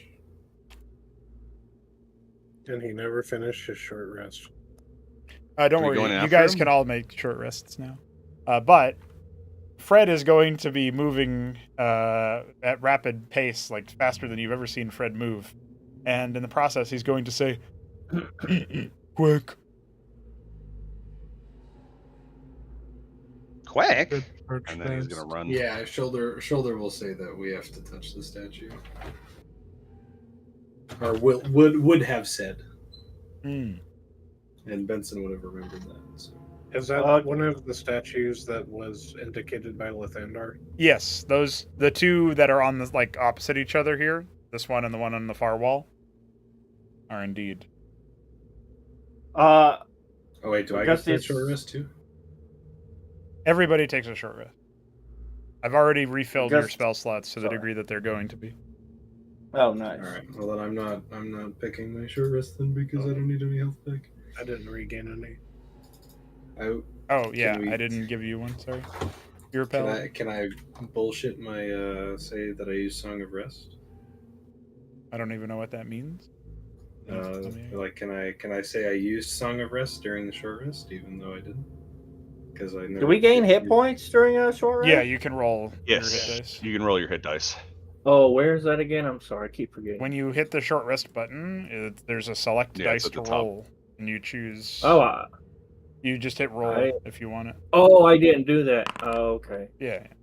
I didn't do that. 3. Wow, that's I didn't do that. You can roll all of them or multiple if you want. So, but you only are missing a little bit. So I don't know if you want to. No, I don't want to. Yeah, I didn't use Song of Rest, so I can't give you guys the extra health. Yeah, is Song of Rest even something that can happen on a short rest? Yeah, it's only on a short rest. Oh yeah. Well, I don't think you casted any spells, so I can't even really use that for the music. Yeah, the only thing I did was Sirete. So Yeah. Yeah. it says I can use I can use oration. So if Baylor if they like- Valentus. yeah, if they like that as my oration. Augustus is wondering what his trial will be and how he's supposed to pray less directly. He has no idea what that means. It's like, how do you pray less directly? And your deity is just lazy. Almighty It doesn't Dragon wanna God. accept prayers. Don't come here when I say this. I'm just saying, give him strength. Just like when because he prays, Salius has to show up, and so he's like, "Listen, don't do this to me every time." That would be really funny though, to make him show up in the middle This of was a part of fight. the contract when I Was signed it up. enough this to- whole, Starts roaming praying while around and fighting goes around. Yeah, Verslin. Like, Yeah. hey God, can you just beat her up real quick? He just shows up. He's like, "I told you." Look, bro, I get you're a cleric and all, but you only get one. It won't be this one, but you only get one. Yeah, even though like your whole character is about praying all the time and like being a priest. Don't contact me. Here, you know my phone number, but don't call me. We're not affiliated. Like poor Augustus. Even his god is like, leave me alone. Shut up. Shut up. Stop Man. whining. God damn it. He wasn't even whining. Like he literally just went over to like calm himself and get some prayer. Like everything was kind of, like what else he's supposed to do? Did it work? He was gonna. I don't take prayers from bitches. Yeah, exactly. And that's after Augustus actually ended up fighting the deity. So it's like, why are you doing this to me? Like he died bravely. Well, he did say that you died for no reason. So. he Well, I mean, clearly Augustus. didn't approve. Yeah, Augustus didn't approve either. Yeah, it was like, Lathandar picks retards like himself. Yeah, exactly. don't Probably call was me until silly. you What a actually loser. kill a god. Why is he in the lawful good club? I should put him in the lawful stupid. All right. So, is everybody loaded? Anybody not loaded? Yes. Oh, what do you mean I believe loaded? mine Like is nothing, We have nothing all been changed. loaded, and none of them At noticed. least Versalin's a No, there's a serious loading bar. person when she picks her I shit. saw a loading bar, but the place Yeah, looks we're the not. same. Correct, That's yeah. he's asking if Look at that the loading cool bar board. is finished. Yeah. Oh, So yeah. if you don't see a loading bar, you can say yes. I do not Yes, see a loading bar. I will assume Yes. yes. All right. So, as you get closer and closer to Jason and his statue, a strange sight seeing a statue of a visage of Jason appear before the depicted being. You suddenly, get the sense that you can no longer move, as if you are rooted in position precisely where you are. And then you see Jason continue to sink through the statue arm first, and soon after, as he vanishes from sight, Jason, you find yourself feet first, once again atop the deck, though the ship is eerily still. And soon after, the salty air and the occasional faint sound of the seagulls in the distant port that has been long left behind all surround you. Oh shit. Oh, Jason damn, I is have a wheel. sweating visibly. Hey, I recognize this ship model. This is what I made it for this first, if you want to know. Dude, the temptation Yeah. of Baylor Valenta. Sort of out of disbelief, he goes over to this railing here and sort of traces his hand along it. If it's as solid as I think it is, he'll say, "Aye, you old girl. Now where is your crew?" Augustus has never been on a ship before, but he does like the ocean. Yeah, any initial reactions to being in this strange land, particularly, ideally without moving too much here, but particularly from like Fizz or Augustius would be good, because it's like you guys have never been. Last you saw, you were just sitting here on the as a part of a normal spot, right? Like you guys have never been Jurgle traveled, so. Shoulder will say, "This is probably why he doesn't like water, or whatever happened." Oh shit! You burned your Oh. inspiration on that. Oh no, you didn't have any. Never mind. I rolled with advantage because Shoulder's not that stupid. Oh, How did we get to So, the like- ocean? So, like, do we, can we move, or should we not move? No, you can. I'm just saying, You if said you have any Don't move reactions too much, to yeah. Oh, like yeah, the travel that just occurred, right? That's what I'm talking about. yeah, Augustus is just, he's tired of, like, instantly appearing places. First he was dead, and then, now he's in the temple, and then now he's here. He doesn't like this. Does the boat, is it rocking? Is it moving? No, it's at all? eerily still, despite the water clearly rocking into it. You can hear the waves crashing into the ship and the creaking of wood as if it was responding to the ocean's whims, but no movement can be felt in this strange, inky place. Augustus will look over at Jason and say, "Now, I've never been on the sea myself, but ain't this boat supposed to be moving?" Before I answer, does Jason see the dwarf over there? It'll take you a moment, so I think it's fine for them to go through there. Like anything else. What was Shoulder going to say? Or do? Is this the first time we have seen in this realm something not act correctly due to the laws of physics, like the boat not rocking properly? Like, I think every other the two other times we were in one of these, like, things at least followed. If like, if you remember, the rain in Benson's memory wasn't making things wet. The right. air is always stale, no matter where you go, with the exception of the arrival of the dragon. Okay, so this isn't necessarily. It's not. It's a different method of it, but it feels like it would. You know, it would be very surprising. But then, upon some reflection, you might consider, "Oh, wait, hold on, maybe." All right. Shoulder will just say, "Yeah, the realm does that. You should have seen the rain." Any reaction from Fizz? Oh, yeah. Fizz says, "Oh, we're on a boat. I've been on boats before, but this one's a little weird. You said it's not moving, Augustius. Does anyone know why?"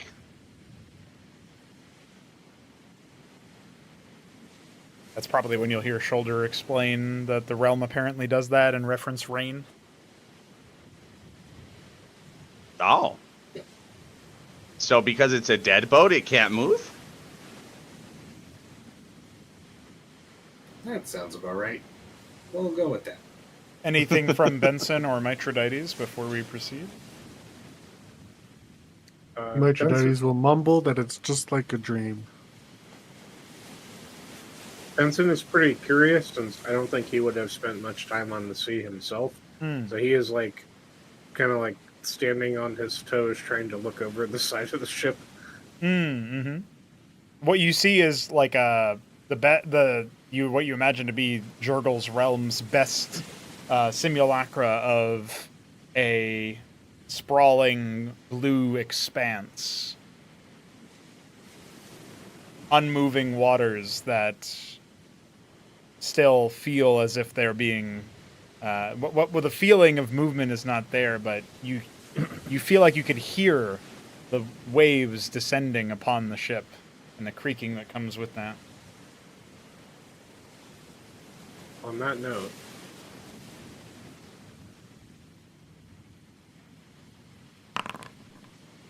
Yeah. So this is what the open sea is like.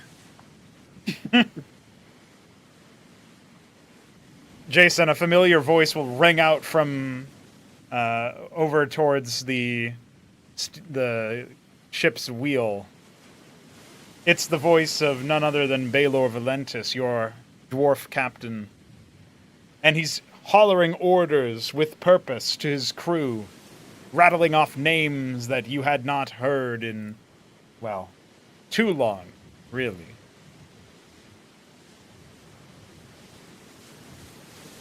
Jason immediately, just the party will see him like he was about to respond to Augustius, like he had a dreamy look when he first got here, and then Augustius started to draw him back, but then at the sound of Baylor's voice, he just immediately goes back to that passive state again before jogging in the direction of the captain.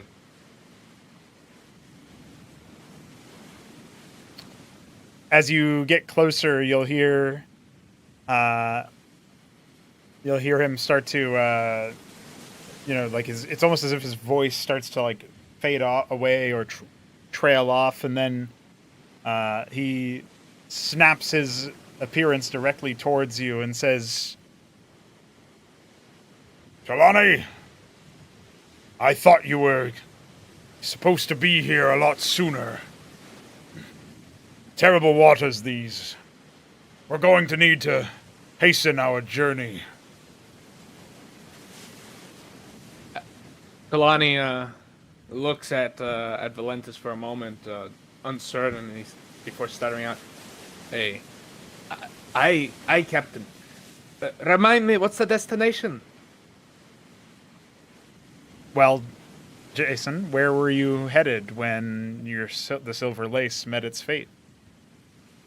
Oh shit. I remember, but But he doesn't know. I think we were just delivering. Oh, I think we were delivering idol. Delivering idols? No. He had. Oh, we were headed to port actually. That's where we were headed. That's why he saved the money.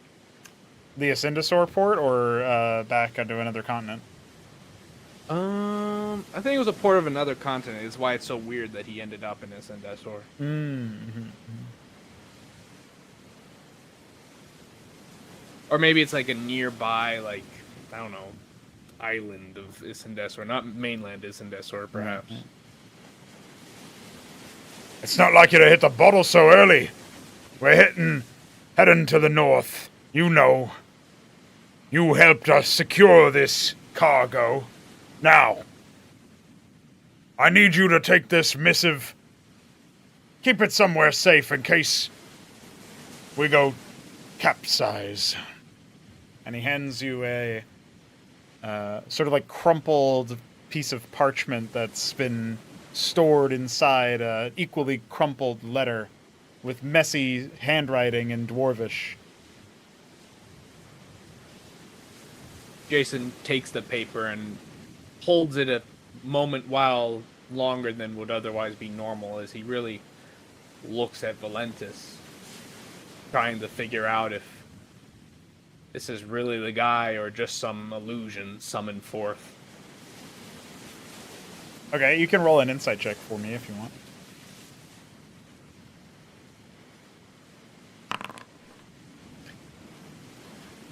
Baylor is as accurate to your memory as you can possibly piece together in the moment. For your recollections of exactly how the ship met its fate are still a bit splotchy. I think it's safe to say, Shambler, that Jason would probably try to deliberately not remember the memories as best he can. Yeah, it's booze muddled, so Yeah. he's been hitting the bottle a bit too much. So as he looks at Valentis, he takes and says, "Hi, Captain. Right away, But he stutters, then he says, "Sorry that I didn't tell you till now, Captain. But I don't know if I'll get the chance to say it again. I'm sorry I lied to you about the tithe earlier. He takes out a bag of gold that's on the bag of gold's on his person and says, I'll throw this overboard before I go. Hopefully she understands." Valentis gives you a curious look. He says, Understands what?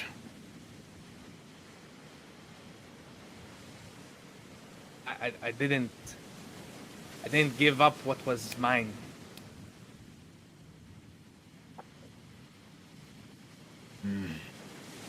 he has a grim look that comes over his face, and he says, Well, Talani, you'll have to understand one thing. When trying to befriend a she-god, it's best not to attempt to repay a debt that was meant to be paid much sooner. You'll have to repent another way. Then, with a surprisingly cheerful look on his face, he kind of claps your shoulder with one big hand, as best he can, given the height difference, and he'll say, Don't worry, laddie. Umberley's always been good to me. And he turns away and makes ready to return to the steering wheel. While this conversation is happening, are the rest of you moving through the ship, or are you, you following in Jason's footsteps, or anything like Shoulder offered Fizz a ride, saying it's best we stick together. Sure, Fizz will jump on Shoulder's back. I think understanding the sort of deific nature of the experience by now, Benson would be watching Jason to see if anything peculiar happens.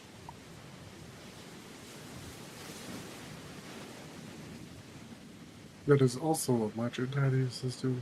Are you guys doing so from afar, or how are you doing that, generally speaking? I think he would give him some space, Yeah. just not to interfere. Yeah, perhaps a rare moment for Shoulder. He will not just F off and do random ish. He will stay at a safe distance with Fizz on his back and try not to piss off Jurgle's realm any further. Okay.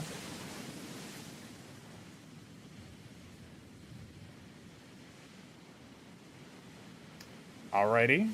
Any reaction then to what Valentis said, Jason? So he gave me a missive, and what did he say it was I was supposed to do with it again? Just to keep it safe and store it somewhere safe in case the ship capsizes. It's clearly addressed to somebody who is like supposed to be at the location there that you guys are traveling to. Gotcha. So he'll put it in his breast pocket, nice and tight, and he will look at Valentis for a long moment again before turning away and walking towards the party. He didn't say I need to do anything else, right? He just said keep this safe. Yeah, he said that, and then as you were like apologizing to him about the lies, and he said, "Umberly's always been good to me, so like he is specifically not worried." That was like the vibe you got, but yeah, you know. But he also gave you Yeah, like I a got grim that. advice, right, about what he was talking about there. Yeah, don't try and pay it off after you're already late. Right, yeah. Like you gotta have to repent another way. Yeah. Well, Jason walks over to the party, rather haunted look in his eyes, as he says, "Now, let's get this nightmare over with." Augustus looks over and says, "What exactly is this? You lot look like you have been here before." This is my ship. That was my captain. Or maybe it is, if shoulders to be believed. Where's Gods know everyone? why. Go ahead. Where's everyone else? There must be a whole crew somewhere. Jason frowns. Exactly my thought. Let's go below decks. Perhaps there'll be some answers about why I'm here again and where they are. Perhaps the reason why he's the only one here is because he's the only one whose name was scrawled. Maybe there is no crew. Maybe they weren't reborn. So Augustus he had walked off because he needed to be alone. So he doesn't know anything about names or writing anything down. So he's gonna say, "What do you? I don't understand. Names? Who mentioned names? He's talking about the he didn't hear the Baylor Valentis. He was like, Oh, he was. Okay. Yeah. Oh, yeah, the Book of the Dead that I interact with whenever I'm here. That's normal. I saw. Right. You don't know the Book of the Dead. All right. Book of the Dead. When I open it, I can see a name of a person and its preferred way to pass on. Like, for example, Salius. His page was very old, which implies he's been there a long time. And his name was crossed because he died. And his burial spot, or burial way, was in the stars, or among the stars. Either way, both of them was crossed.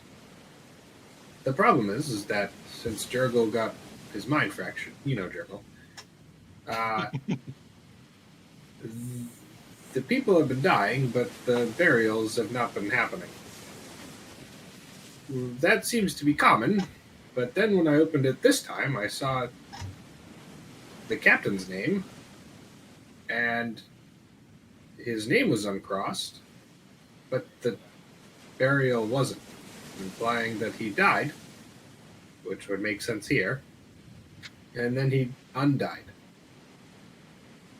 And I'm just saying that because his name was the only one uncrossed, perhaps there is no crew, and he's the only one here. Perhaps he needs help passing on properly a second time. Jason will pipe up and say, "Aye, perhaps he needs passing on. Or perhaps this is all a crude joke of the sea bitch to get back at me for impiety, to bring him back and then snatch him away. Either way, there's only one direction to go, and that's forward." And he points to the entrance to the lower decks. It's got to move on. I don't like the sights around here. False or not. Jason, as you begin to move towards the lower deck, there's the faint sound that kind of freezes you in your tracks. It's a common sea shanty that was sung by many of the crew, specifically the dwarven crew.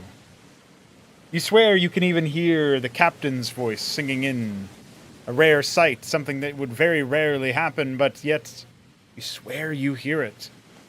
A quick glance towards the captain would indicate he has not, in fact, opened his lips. And while the sound does seem to be resonating to all ears through the lower decks and out the entrance, there's a solemn nature to how the shanty is being hummed and cajoled. Water displaces near the ship, very close to where Benson stands. A set of enormous tentacles appear from the extremity of the vessel, colossal in size. Then, opposite it, another flanking set pushes forth and grabs hold of the vessel. The hymn, whatever it is, reaches some sort of feverish pitch as more and more tendrils spring forth from the sea to grab hold of the vessel.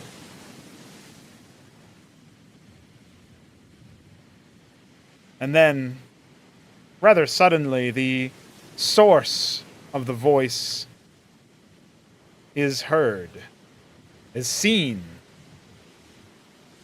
The hymns that had been hummed, they're being sung by a trio of dwarves that emerge from the lower decks, weapons drawn.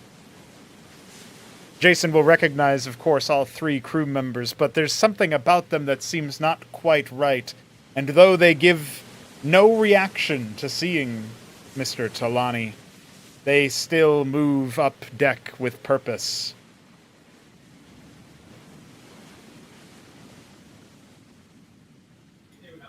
Do they look like they're gonna attack us or attack the tentacles? They look like they're prepared for a scuffle, but they have not yet selected a target.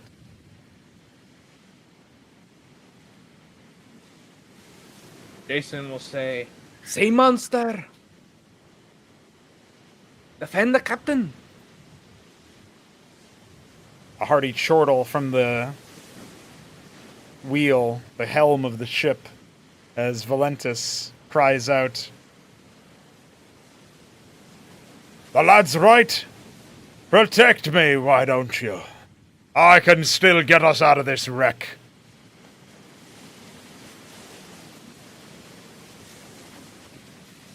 We are so double dead.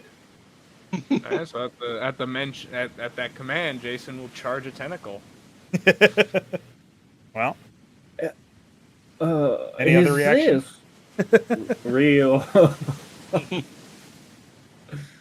I mean, during your debrief with Mithridates, he would have told you that we were getting stabbed and hurt in our vision. So the implication is if you die here, we die.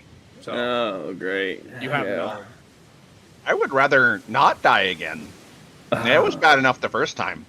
I really do not want to die in Jason's past. What a miserable way to go. Devastated. Yeah. Yeah, this ship is pretty lame. Needs more engine. Rip. Well, Hallelujah.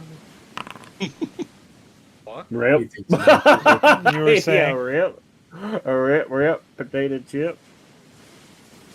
Alrighty, homies. Is anybody else saying or doing anything before we kick this bad boy off? I assume it's going to be combat. We are about to roll Alright. initiative, yeah. Yeah, here's what I'm gonna do. Wait, Yeah. I have a question. Well, let's hear what Benson's gonna do. Oh yeah, I didn't hear Well, I was gonna roll initiative, but it doesn't let me. Oh yeah, sure. I have to actually activate combat is all. I've you and me talked about changing my cantrips or changing dancing lights out since I hadn't used it in forever once the Versal and stuff ended. Yeah, did you not do that already? I didn't know if that I was allowed to because I never actually asked you about it, so I didn't know if I could do that right now.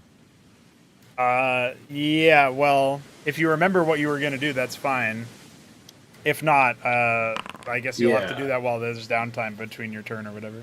No, I remember what I was gonna do is I was gonna drop dancing lights for Vicious Mockery. I just don't know if Vicious Mockery is in the game. Yeah, it is. It's it should be a default.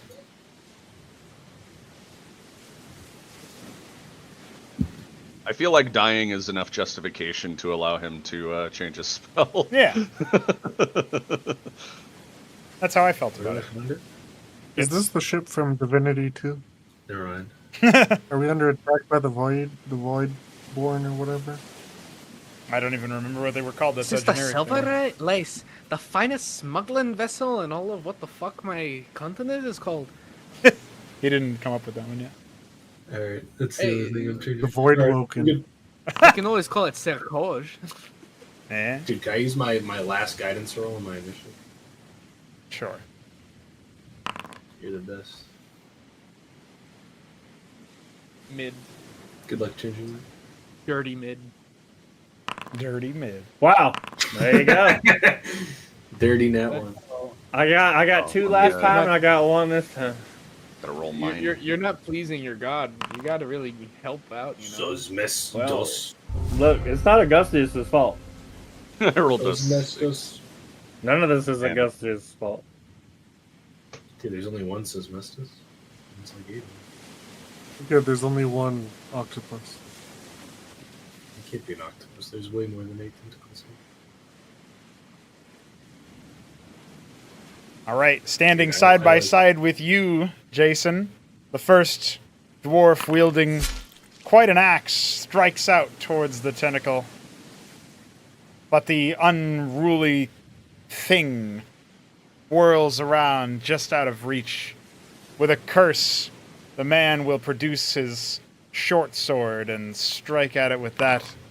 This guy sucks though, so he misses that too. He was hitting the bottle before he came. Yeah, didn't you hear The that? spirit so- seems unfazed. With a battle cry, Jason swings his Ibinar cutlass, looking to bleed the creature. Is that fast? Yes, that hits. Hallelujah. So he's going to take bleeding damage, and he takes 3 right now. And then he's going to follow up with a slash of his scimitar. He does not hit that man. That That is is the ocean. no, that is not a hit. So yeah, Jason will slash at the tentacle with his Ibinar cutlass, and then I guess miss and hit the wood or something with his Sure, scimitar yeah. in the follow up. And that'll be his turn.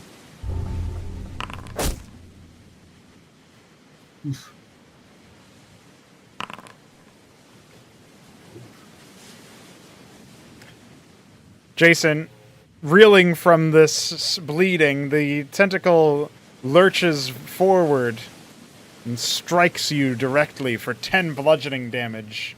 Though you're without a proper form, it's your soul that is struck so thoroughly.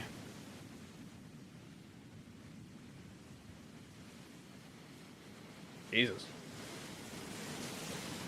No, no Jesus.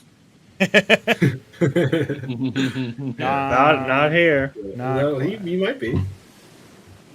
Jesus has died a couple times. He's probably around here somewhere. A couple. Do I have charges in the See, Wolverine Dragon yeah. vessel? Oh yeah, I forgot to start the music. You can only say that if the session is on a Sunday. Yeah, exactly. Jesus has died once, but yeah, a couple times is funnier though. Look, he probably died a second time. We only saw him die. You're telling don't- me you he know, he solo hasn't. ran hell, you know, and did that whole harrowing thing? without Like, it's been taking one 2,000 death, years. you He know? probably died again in that time, you know? Oh, shit, I He's can got use it. infinite read spawns, Everyone locked man. Like, Oh, Starfather, forgive them. They're just retarded. only spiritually. All right. Oh, we got. Oh no. Yeah. Oh, it's Got the called boss Rambler. music. Oh my god. Don't look at it. So Valentus lets out a heroic cry as he remarks, "I told you, the sea bitch has been good to me." And then, reaching out with a surprising alacrity,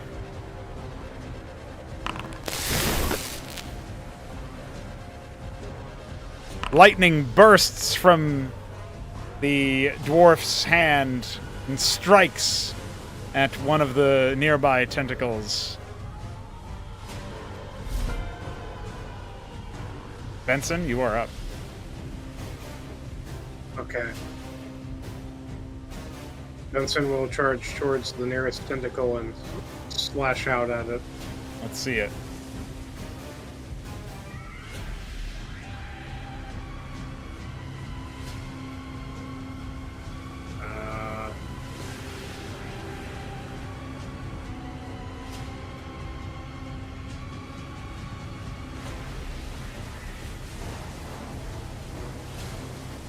Is the sword catcher longsword an unlimited +1 or only on the uses? The uses are related to disarming, so Okay. Well, I'm just gonna add a use then because it's not letting me use it at all. that's probably something I screwed up. Then let me. I'll take a look at it in a second.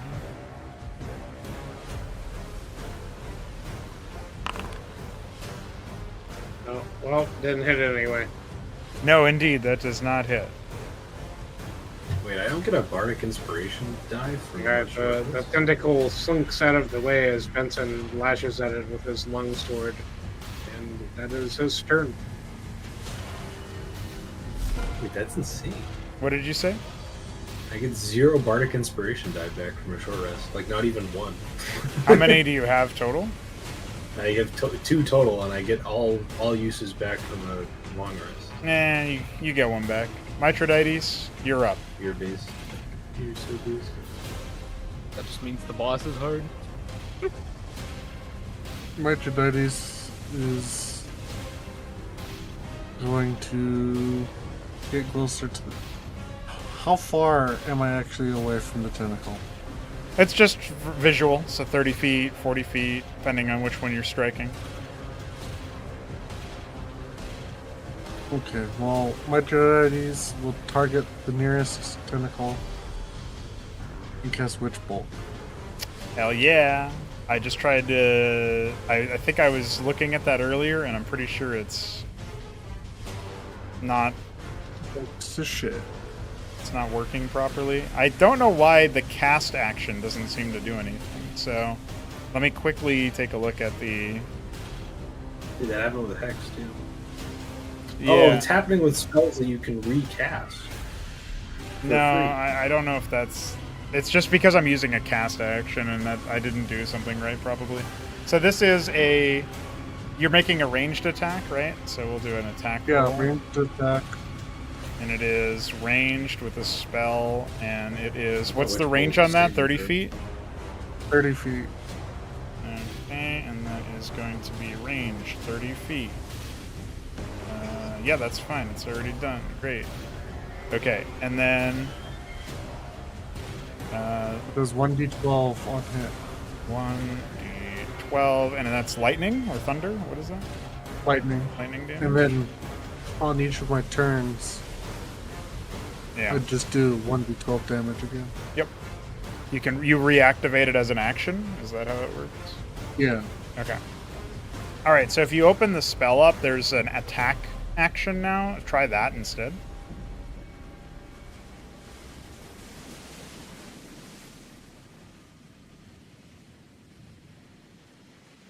I was gonna say it was working before, but I think that was real fine. Yeah, it didn't really have anything, actually. Oh my god, he upcasted it. The second Oh shit! And it So fucking you worked. still-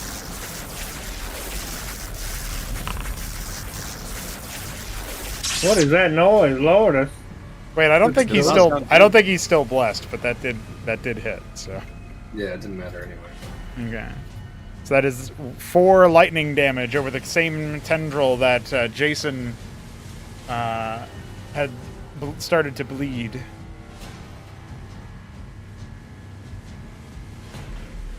No, I meant to do the one closer to Benson. Oh, okay, that's fine. Well, The hitbox is just a little janky, and I don't know if I actually selected it or not. you did not, but I can do this. It looks like you selected the other one. That's fine. We'll just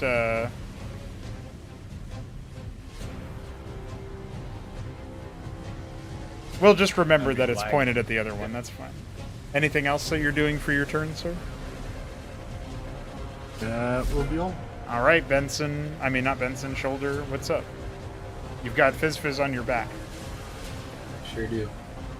Alright, I'm gonna use my bonus action to use Bardic Inspiration to roll on the Tales from Beyond table, which I never remember to bring up in this game. I'm actually just gonna roll the 1d6 and I'll tell you the You get the tail of the sailor because it'll make a. Alright, that gives me. This is how I put it up, but you can't read that anyway, so. Well, that gives me Tail of the Avenger. For 1 minute, any creature that hits the target with a melee attack takes force damage equal to a roll of your Bardic Inspiration die. It is a full action to cast the tail, so I won't use that just yet. Instead, if I use the reduce part of enlarge reduce, is it only hit a specific tentacle? You would hit a. Essentially, the way that the spell works, as far as I know, is that it connects to the entire creature, Yeah. and it reduces it by 1 size. Okay, so, boys, what do we think this thing's con modifier is? Stupid high. It's the size of the entire ship and is split into different beings.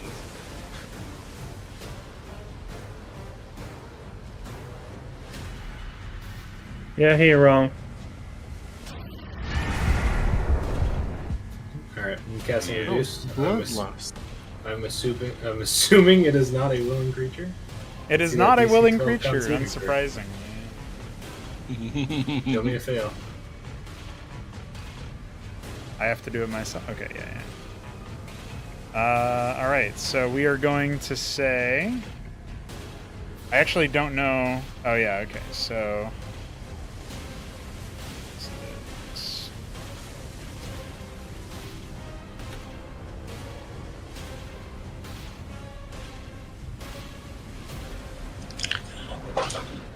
Internet is having a stroke, so I'm gonna have to transfer to my phone for a bit.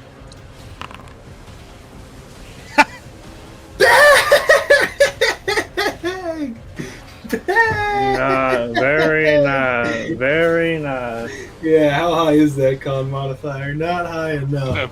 +7. And still fail, huh? Did he shrink the squid? Shoulder, you're Jason, your trauma sucks, bro.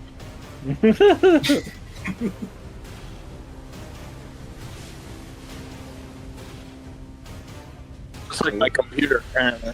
I think I've baffled. He's gonna take all the tentacles and scale them down. I think I've baffled DM. Shoulder. The tentacle that you targeted, including its neighboring cousins, shrink before your very eyes, defying expectation. Yet, somehow, the other tentacles all surrounding you, they do not. Hey man, that's still way better than I thought it was going to be. GG's. Oh, he's rolling initiative for all the other things. Eh? No, he's rolling initiative for all the other squid monsters. Jason, your trauma doesn't suck as bad as You just had to fucking poke the squid. Now you get the tentacle. I didn't poke it. I made it smaller. Yeah, you touched it in its squiddy places and it didn't like it.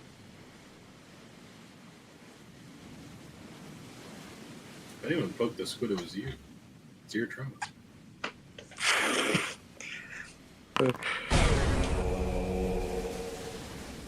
That sounded important. Eh. Oh my god, that is a lot of squid. Holy calamari. The only Are we There's a lot of supposed to make it out alive? funny you say that. Don't worry, mean- Jessica. This is one you should battle. I don't really want to die We're gonna again. fight 12 krakens. It's fine. Hey, 11 krakens and one slightly smaller kraken. That's right. Baby kraken. Hey, this would be a great time for you to pray to that dragon god. Well, I mean, He you said know, this is a test. yeah, I can't really invoke him if he's like, "Oh, you're gonna pass this test that I literally made for you," and then I Yeah. spent all this pie. I saved you. It's all because of me. You know. That's And right. you summon him 5 minutes later, like, kill all these krakens. Yeah, I'm like, I am inconvenienced at this time during the trial you have created for me. Please do the work for me. Yeah. I can't You know? believe the dragon is literally the DM. just Makes telling sense. you to play the game. Like, this is you. Well, I mean, Really big circle. Oh, there's Getting tiny told ones. off by the DM. Did I have a question? Yeah. No, you can't have it as a pet. No. That would have been a good question, though. Fuck, I should have one as a pet. Were you always going to roll these things as separate initiatives? Or did I just completely own a reduced roll? Oh, I was not expecting you to clear that roll, but this is the result. This is what you get. I mean, this was, you know, this was a mechanic. Yeah. That's what they all say. I think I'm just gonna firebolt this guy. Yeah. Which guy? The reduced one. This guy. All right, get him. Get that Okay. reduced one. Oh, nat 20! Hell yeah, brother. Yo! Make calamari out of that motherfucker. All right, that's 13 damage.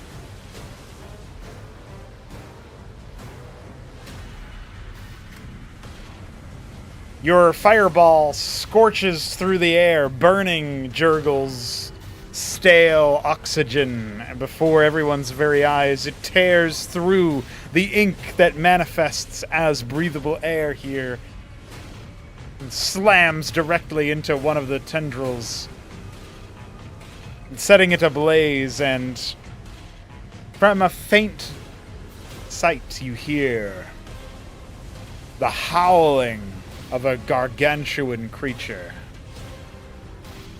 as the tentacle falls limp before Benson. You take that, you weird tentacle ocean thing? Because he doesn't know what a squid is. Yeah, That's the end of his turn. It would have been funny if he said, "You calamari." He doesn't know what a calamari is. Is it gargantuan after the reduction or before the reduction? Oh yeah, sorry. What's before is that colossal? I think so. Yeah, that's a 7. What is that? How was that purple?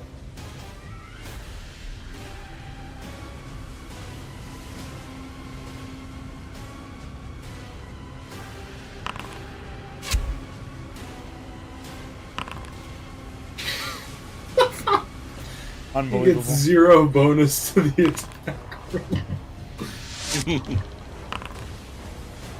In quick succession, 2 crossbow bolts strike with the other tentacle near Benson. I suppose I should say this one in particular.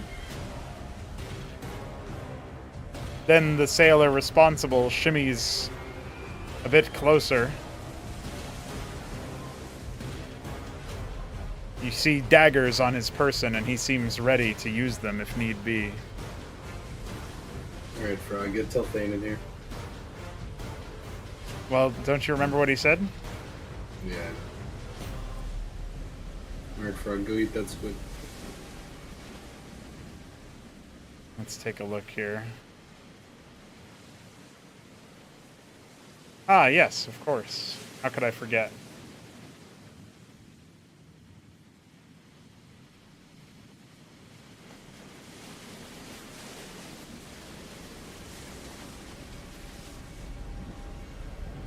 Okay. Fred is going to turn to the same set of tentacles that had been targeted by the dwarf and by Jason. And... Let's hold on. Okay. Oh wait, that's not even the right dice. Hold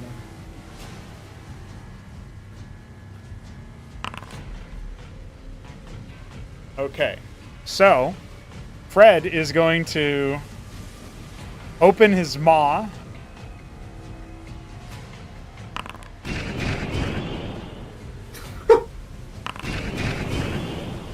Did he swallow magic missiles? And magic missiles emerge from Fred's gaping maw. What is he, a the fucking maid? wild magic sorcerer? He rolls a 1d100 and something comes out. He gets the powers of what he eats. He's certainly He not. ate Herring Call.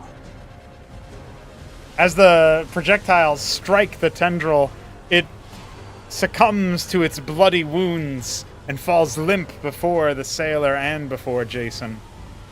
Its second one still quite lively. And that will be the target of this dwarf, who moves at an uncanny speed, closing the gap and immediately striking.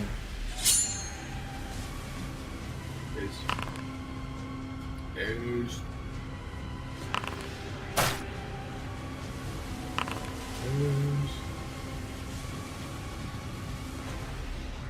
All right.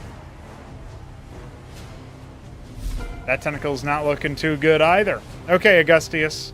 The tentacle that was just struck by the dwarf here to your sort of upper left, and this tentacle over here, sort of in the bottom right area, those two are the ones that are, like, have actively engaged in combat recently.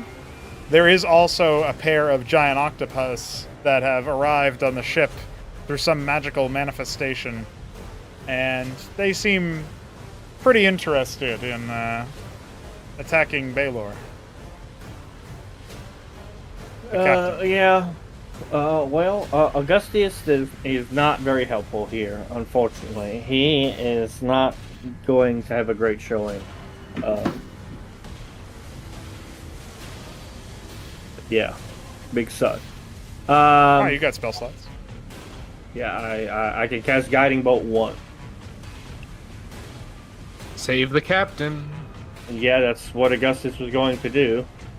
But I mean, I can cast Guiding Bolt or Sacred Flame, or bless people. So, I would Sacred Flame one of the smaller ones, if you're looking for magic. Yeah. It can't move too far, unfortunately, but I should be able to see the octopus. Because I'm not going to be able to attack the one attacking the captain. I just can't move that far to see it. And the doohickeys in the way. So I'll just attack the north squid, north octopus. Sure.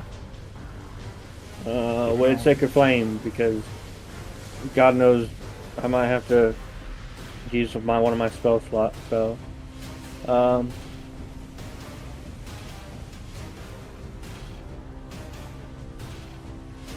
60 feet is pretty good.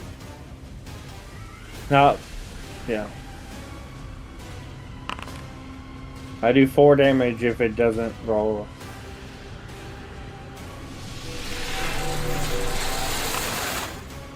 There you go. 4 radiant damage. Singes the octopus.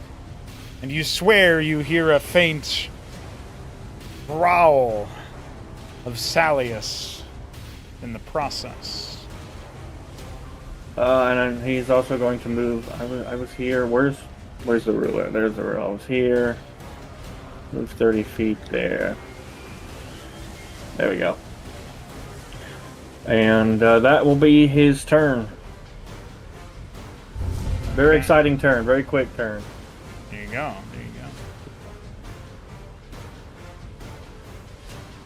Immediately, as that octopus is illuminated by the sacred flame, the dwarf moves towards it and begins attempting to strike it, only succeeding with its short sword for 2 slashing. All right, Jason, Taylor's doing a good job. It is your turn. He's trying his best. All right. Rushing to the aid of his captain, Jason heads over here. Right.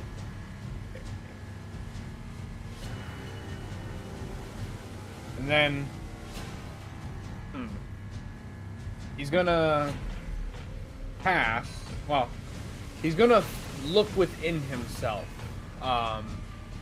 and try to feel if he can draw upon magic without invoking Umberly. For the first time ever, he's going to attempt this. Okay. And he's going to try and will the spell entangle into being, shouting in Druidic a series of thunderous words and twisting and very just very harsh sounding language as he attempts to restrain the squid but not his captain.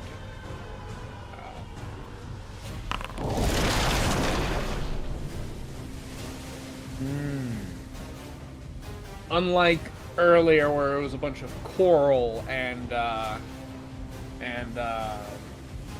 seaweed that grows to entangle the squid, it will actually be wherever the salt lands as he throws it into the air, in a similar manner to how he did it in the forest. It will instead be actual vines and the like, as if the ship itself has. The planks of the ship itself have been reanimated, and the trees that it was once made of have come to life in an attempt to grab the creature, although it doesn't seem to have worked. It does seem like the giant octopus has riposted the attempt and still threatens to wander freely, though it is displeased by the change in scenery. Emboldened by the fact that he did not have to invoke the Dark Goddess, Jason now attempts something else, and again, drawing perhaps a bit on the rage he feels at having failed to defend his captain, he attempts to transform into an animal. The first thing that comes to his mind wild Sounds good. shaping into the manifestation of, well, I'll let Pro decide. Anybody who is able to see Jason will know what's meant to come next. Yet another giant octopus, an enormous squid-like creature meant to inspire fear and restrain opponents. And Jason will know exactly what is meant to be here, but he seeks an alternative. And in this moment, that alternative is what comes to him. Strange brown fur begins to burst from Jason's hide as his form rearranges and reshapes into something much more bovine. And Jason transfigures himself into a figure that is unlike any other you have seen. He has become a giant bull, ready to charge. He huffs with a furious rage as he stares at the squid, his intent very clear. That's a lot of bull. You made him a spider. What'd you say? It would have been really funny if you made him a spider. I was thinking about it. I also thought he was just gonna troll you and make you a cow. When I said bovine? Yeah, I thought he was just gonna be a normal ass I cow. you know, as I was picking out the token art and stuff, it ends up being sorted because B is right next to C. Right below it, bull is chicken. So I did think about that. Giant chicken. Get in the pecking order.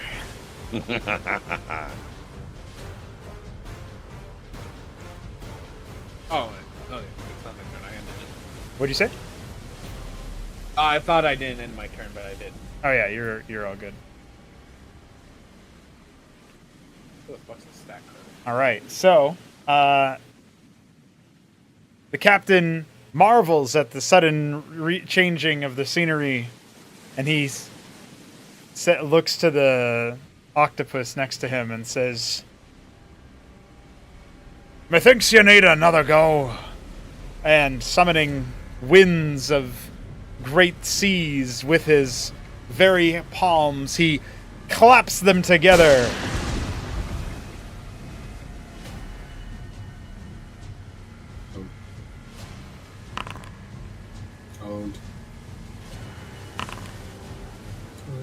For 9 thunder damage, the octopus is forced backwards and becomes entangled in the process. Base. Yeah.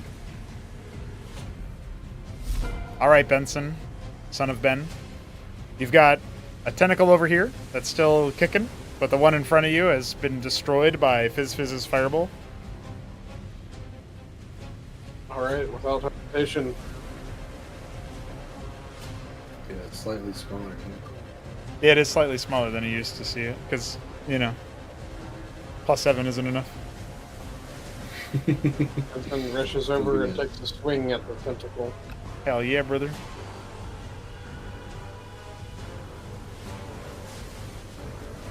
That's not that's a shoot.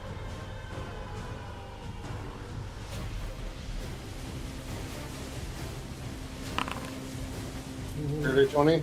Oh, that will definitely hit. 6 points of slashing damage as I rend the tentacle. Alrighty. You slice into it, and blood spurts from it, but does not quite land on your armor. It seems the stains of this drudgery will not affect the tabard of a paladin such as you, Benson. Mitridates. Does Witchbolt let you transfer after you do it, or no? Nope, one target. Okay. You're still targeting the one that has been shrunken a little bit. Yes. Whichever one I was hitting, I'll just hit it again. Alrighty. I think I have to find... You can just roll 1d12, like /R space 1d12, and it'll go through and I'll do it.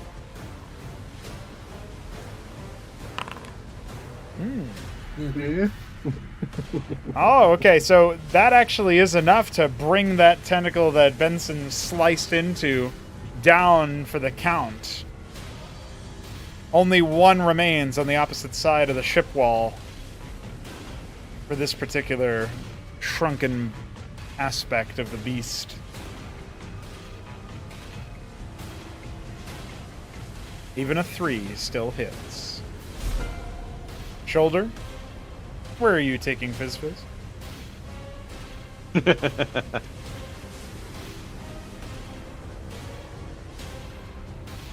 it goes 30. Yep. Alright, so there's the small tentacle, there's the idiot that's been shoved into the vines because he's an idiot. Yep. The shoulder will turn his attention to said idiot. For the first time ever, perhaps casting vicious mockery. Mocking it for being And an we'll idiot? And we'll say, "You are so stupid. Might as well call you a shambler." Oh, shit! I'm giving you a disadvantage. It still passed. Should have given me it. Well, to be fair, it's not. It's kind of surprising that the giant octopus has 10 wisdom, but that's alright. Yeah. They're very smart creatures, actually. But are Just they like wise? Alright, we'll let you do 1 damage. I was gonna do half damage, but... What is 0.5 of a damage? Like, is... Yeah, you can't do fractions here. I can't believe calling it a shambler made it. I know, it's like... Maybe this guy is part of Shambler's new Cosmonarchy clan. Hood. So he takes it as a compliment, you know? He's a member of the Hood. Remember the Hood? Alright. I see you've pinged me. And then He's one of the homies. bonus action. Bomb.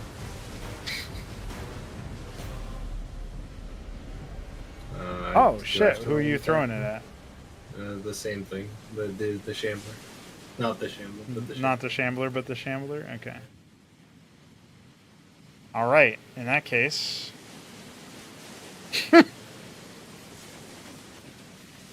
Okay, one moment. Stand by.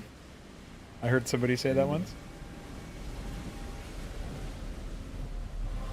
If this is another smoke bomb that gives us all disadvantage, I'm gonna kill you. You're not. Shit. I'll roll reduce on you and make you tiny. Okay, so, wait for it.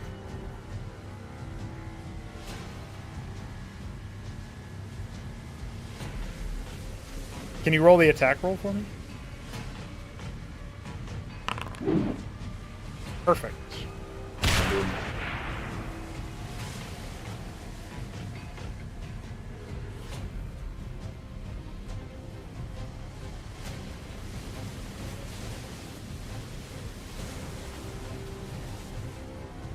Oh my god, I'm just out of range. Oh my god, I hit the big guy.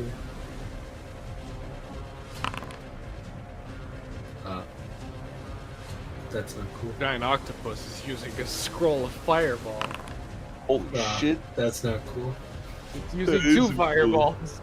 I Oh didn't no. do that. That doesn't seem fair. That could be really bad. Oh, that's not cool. There's 3? Oh no. Shoulder. Shoulder summoned the fireball. Oh. Wait. My bomb did 29 fucking damage? Apparently. My bomb's a fireball? It did half of that, because it's half damage. Yeah, because... Oh, I see. It's half a fireball. Yeah. That's still pretty good. It should have disadvantage on its save because it's restrained. It didn't save, it's just Oh, okay. half a fireball. It does it have disadvantage on... Oh, I see, on dex saves. Oh yeah, you're right. Yeah, it's restrained, like it's not gonna be able to move. Yeah, well that makes sense. In that case, see you, nerd. Delete. Epic. I like Big whenever I win. just see plus dead as a status. Alright, Plus. Yeah. Hey, So- is that what the DM saw when we died? Yeah. So Shoulder, you chuck the fireball. I mean the bomb directly at the squid. Luckily for you, it seems it sort of you threw it a little bit further away from the captain than you had initially thought it would go, but then it explodes in a crashing fireball. And when the dust settles, the octopus has been singed to ash. Ah. I didn't know it was gonna be that good.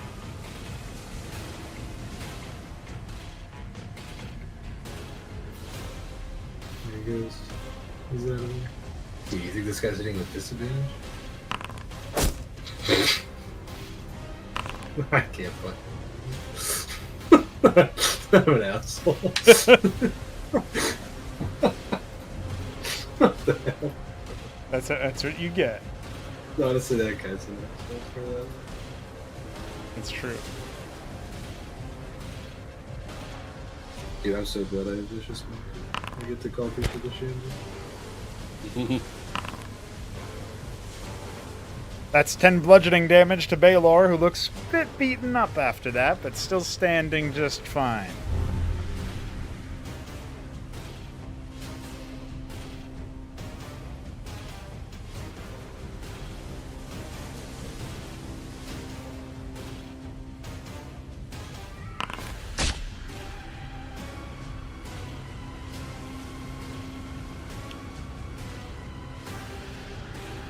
The tentacles strike forward, clearly aiming for some of the various sailors aboard the ship. One strike bloodies one of the dwarves nearest to Fred, while the other barely misses the man who had his crossbow out. Fizz, what do you do? I'm thinking fizz. You have, just to let you know, since it's not quite telegraphed, there's a tentacle down here that's smaller than the others. Right. And then there's this one up top that looks pretty healthy, and this one beyond the sail that looks pretty beaten up and scorched by lightning. And then the two that are, like, here and here are full, they haven't been touched yet. Plus there's the actual octopus attacking Baylor. Well, Yeah, I figured I'd probably hit that octopus, is what I'm thinking, so that he doesn't, die. That one all the way to the right didn't get bombed? No, it was outside the bomb. Oh. Correct. The fire did not seem to singe. No, it makes sense. I didn't remember. So I'm gonna use firebolt again. Okay. Not a nat 20, now it's a dirty 20. Okay, alright. The hot hand continues. Still pretty good. Alright. That firebolt seems to have brought the creature into a, let's just say, a more bad than good situation. Okay, and then I think that's going to be it for the turn.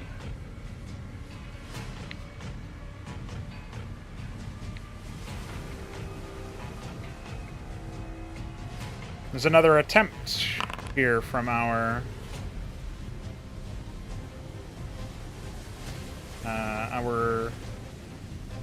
crossbowman. First bolt successful. And his second also successful. Alright. That was a little bit of damage towards the tendril over here that was pretty untouched so far. Then the sailor wordlessly turns away and begins moving closer towards the captain. Alrighty. Another Fred round. We love those.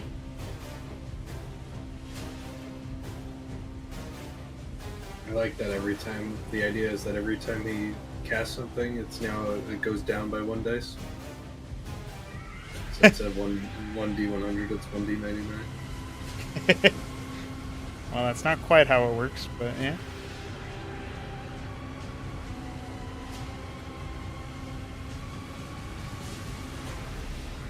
Honestly, magic missile is pretty useful. If he just keeps rolling 95. Yeah, that's pretty.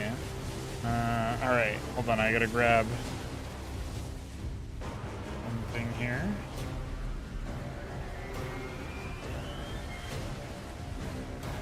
Okay, I think I've got a good setup here. Let's see. Ooh. Okay. Almost 95. Well, we've been here before.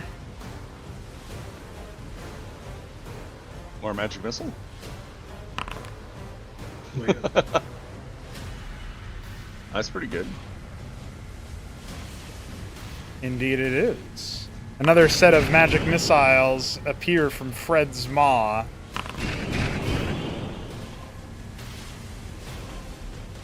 That's a nice 10 damage to that tentacle. The tentacle looks dangerously close to being fully cut down now. Fred will say, I never got two in a row before. and then he'll kind of frog flop towards Mithridates. I wonder if Fred still likes shoulder.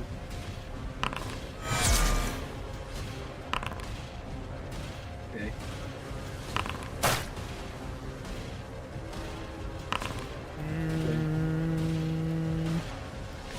All right. Oh man. That doesn't kill. Ooh, just narrowly avoided that reaction. Okay. That tentacle is nearly gone. Augustius, you are up, my friend. One giant octopus remains on the ship. Then there's a bunch of giant tentacles still. The ones north to you look pretty beat up. Gonna attack the squid attacking the captain. You got it. You will also notice that Jason has turned into a bull. Yes, yeah. Yes, indeed. Sacred Flame. Okay. Show me 3. Oh, just barely hit. Well, that's that. That's the turn. Saving the best for last, I see. I'm not gonna waste one of my important few spells on this.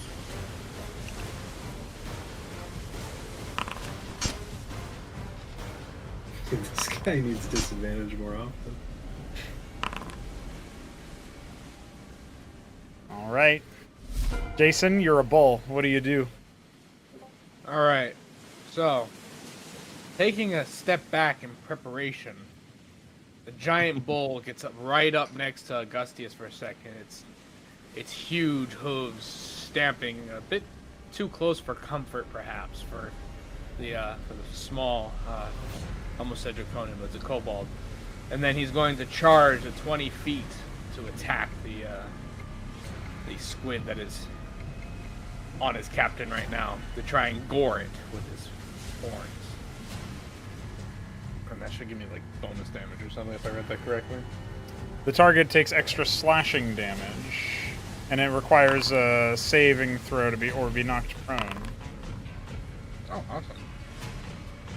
And then, so do I go to the tusk thing? If you Not go to the tusk, charge, you can roll damage. Yeah. Yeah. Hell yeah. Okay, and then it's supposed to roll a strength saving throw to avoid that. Okay, so let's see. You rolled 21, you deal 12, and then you deal. Okay, so I don't even have to roll the saving throw because your extra damage absolutely devastates this thing.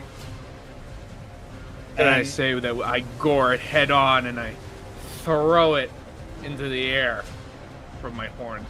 And it plops back down somewhere adjacent. Away, but specifically away from the captain, or what are you thinking? Oh yeah, away from the captain. Sure. And then the bull is then going to try and get in the way of these tentacles here with its remaining movement between him and the captain, stomping its feet in triumph and they can't roar, but again, huffing real loud. Yeah, like a really loud growl or something, There you go. Well, Baylor seems to be overjoyed, and he sort of pats the bull on one of its sort of haunch areas or whatever, and he's like, I knew you had it in you. then he promptly turns round and begins to summon a well of magical energy.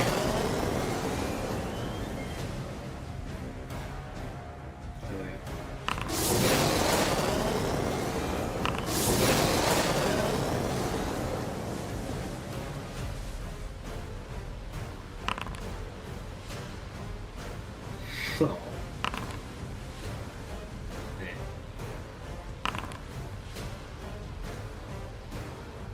Alright, so that is 4, 8, and 5. Baylor's magic incinerates one of the tendrils whole. Benson? The tentacle that you struck at has been silenced.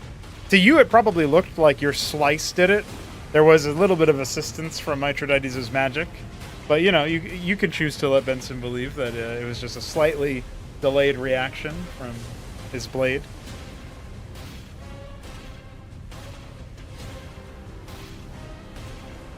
Oh shit. There's no Benson. Benson, Benson! Beer Crow. Benson! Go sleep. Benson in life. son of Ben. He's dead. Yeah, Benson, son of Ben. Taking a nap. Where are you? Bed Power son. nap. Let's just get Benson. He likes to fall asleep, don't he? Yeah. He's Mr. Bedbed. Maybe instead of Yeah, that's Benson, we should say Three Crow? Three Crow? Any Three Crows? Three. Call. Call.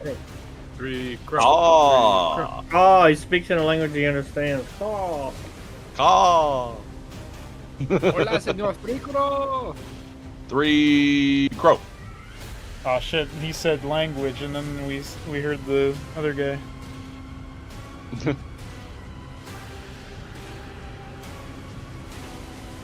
Crow of the three. Well, what would So Benson I do? guess Benson stabbed. Okay, but Benson takes a power nap. I mean, there's Benson always a takes power insurance. pick. Oh, that's right. There is. Maybe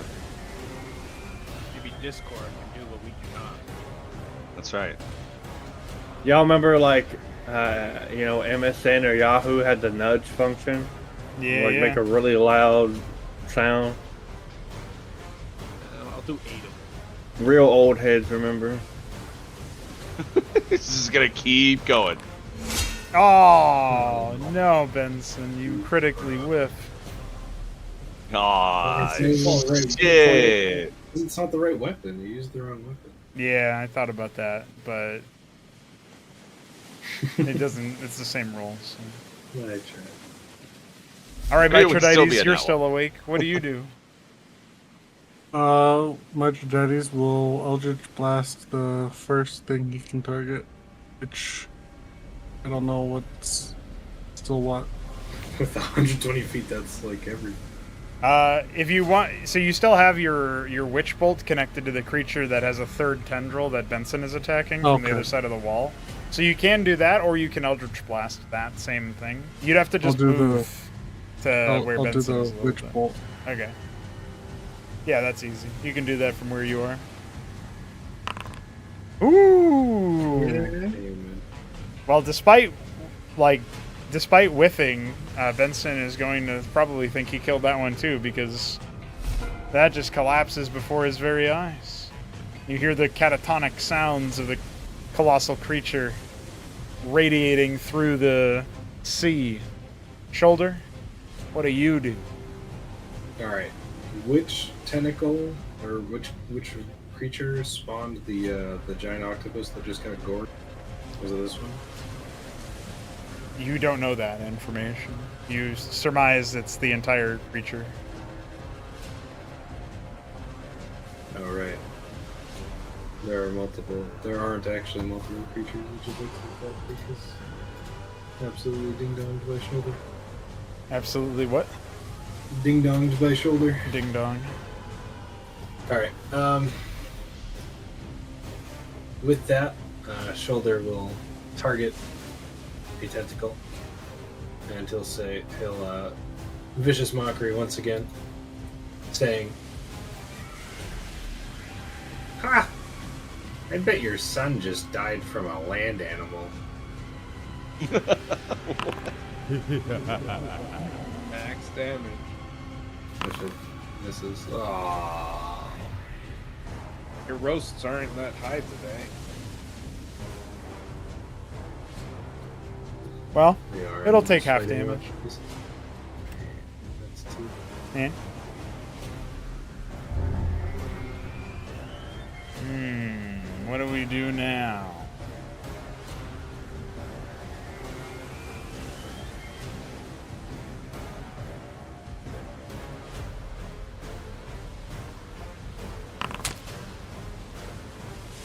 Eight.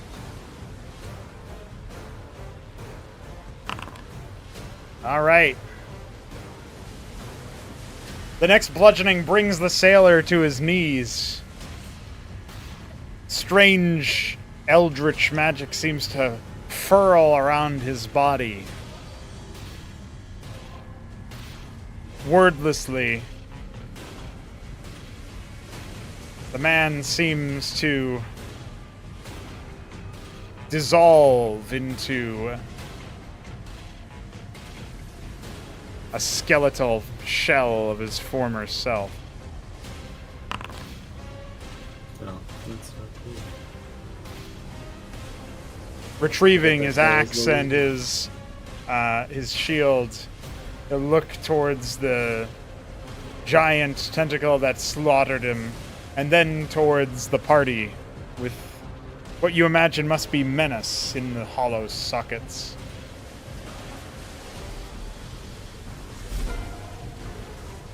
Fizz, what do you do now?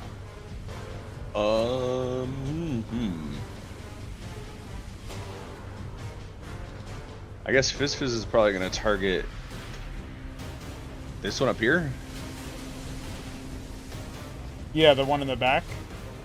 Yeah, Yeah.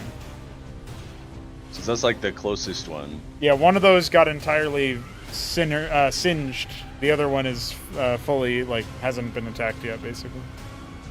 Okay. I will firebolt the one that hasn't been attacked yet. There you go.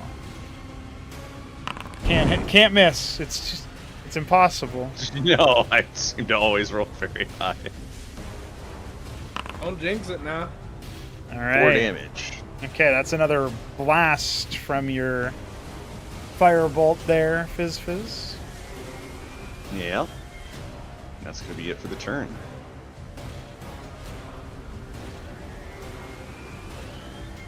Okay.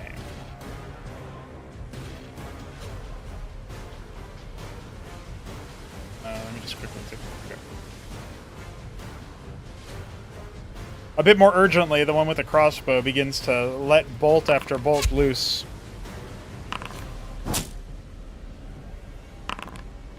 Only 5 piercing, but it still seems to strike home enough to bring that fire, that singed and now arrow-struck or bolt-struck tentacle into the red, so to speak. Alright, 3 in a row. Oh my god. Yeah. What are odds? They don't exist.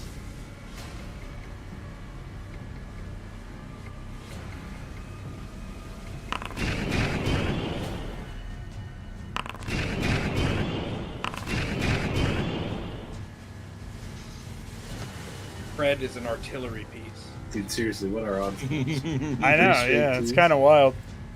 Alright, so that is a staggering amount of 6 magical force damage, striking out at the same tentacle that had been struck by the sailor and by Fizz. It looks almost on death's door. Is that Augustius's target, or does he pick something else? No, I guess that's Augustus' target. There's that or the skeleton that just arrived.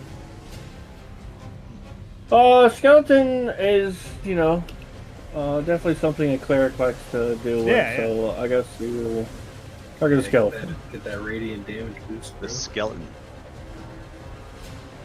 Yeah, radiant damage is doubled, right?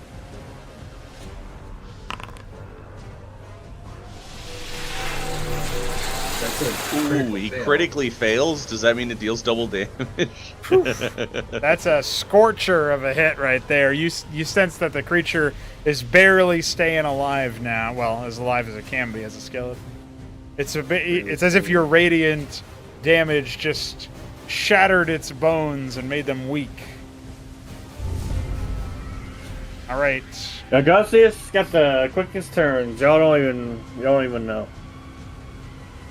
That's right.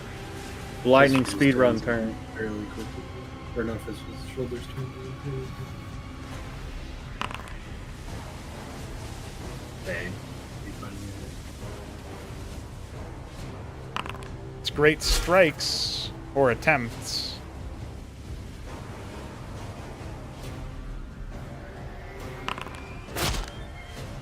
And he dodges the follow-up as well. All right, Jason.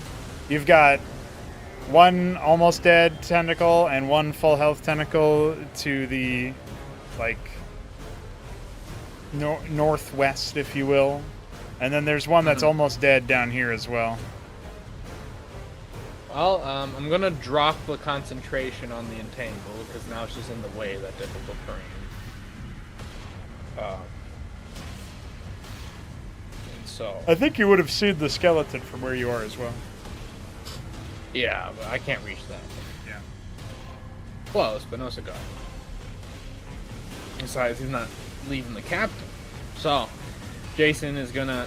Can he move past the squid here without incurring any movement penalty, or does that have to be cleared? We'll say you can move over it. Yeah, that's fine.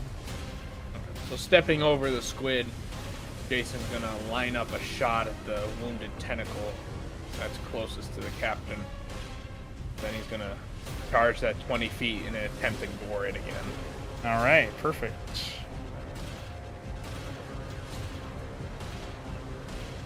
If only you were an Ironhead Bull, then you would also get a advantage on the attack roll. But you don't need it.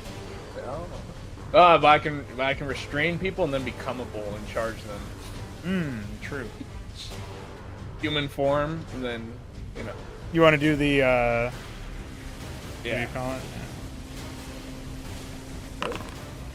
Ooh. Holy moly. 16 damage. Monster.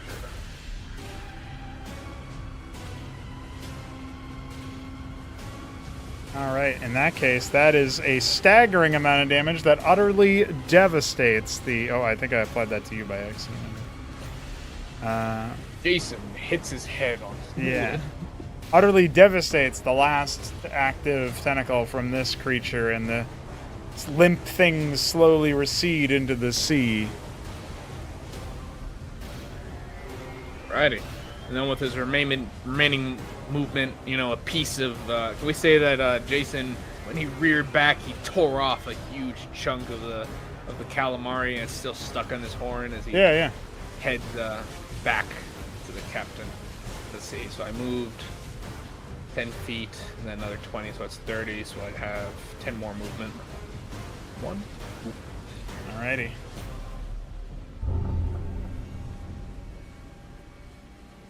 Baylor by this point looks decidedly more aged, as if the expenditure of magic has withered him in a way.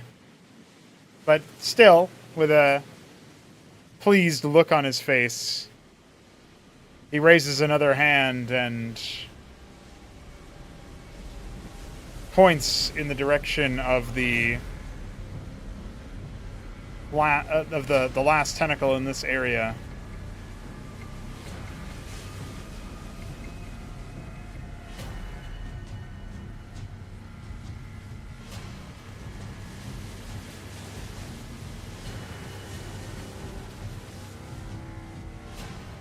Oh my god. shadows of the thing. Oh. I see. Baylor launched a tactical nuke. Was that attempt to wake 3 Crow up? Maybe. Whoa, he woke up. It worked. It The did? tactical nuke did work. And that utterly vanquishes the last active tentacle here. Didn't even have to attack twice.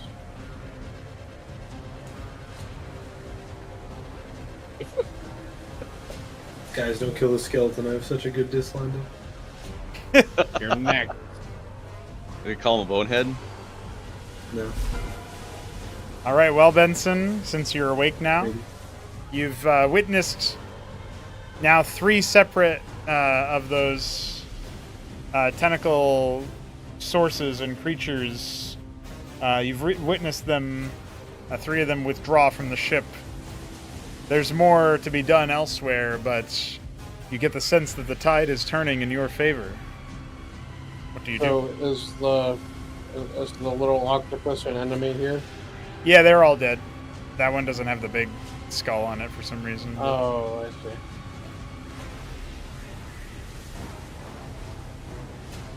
Well, I will, 5, 10, 15.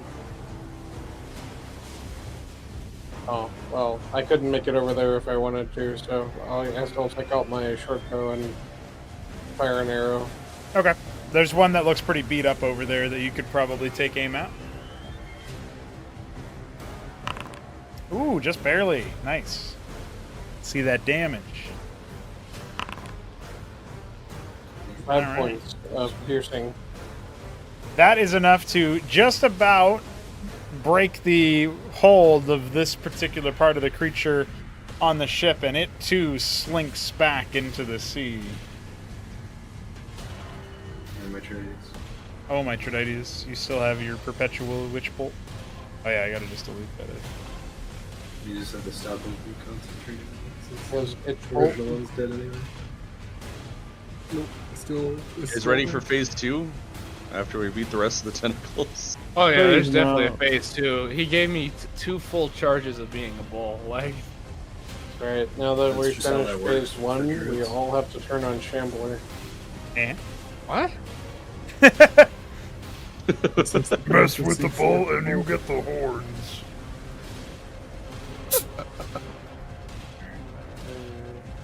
The skeleton goes to bother Augustius instead of Mithridates. Mithridates attacks the tentacles, and Shoulder gets his diss off to destroy the skeleton's entire family.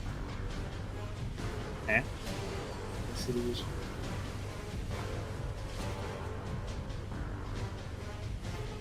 Jason Talani Bull is talking. It's kind of- All right, Benson, are you doing anything else before you end your turn? It's vicious No. mockery.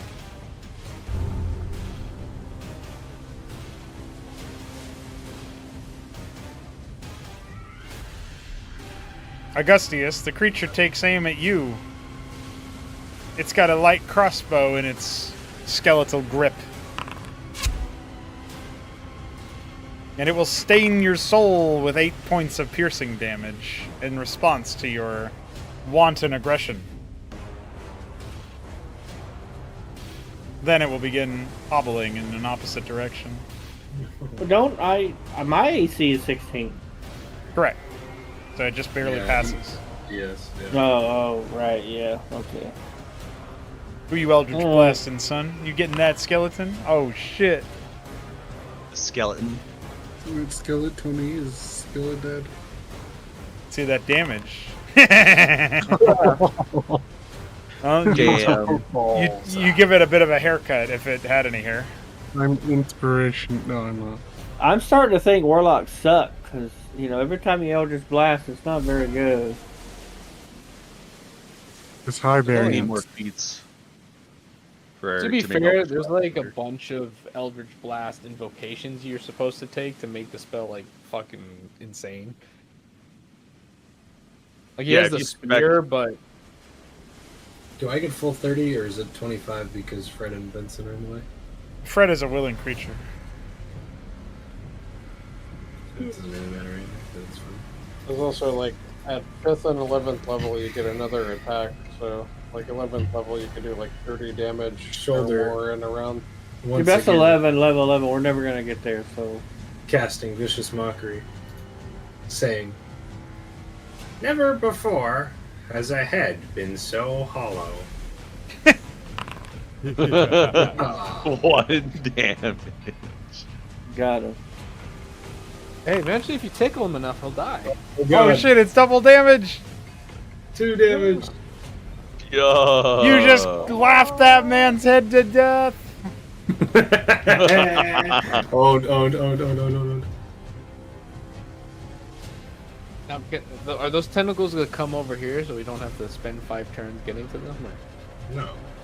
It's okay. I have 120 foot range. It doesn't matter. On this boat, I can hit everything.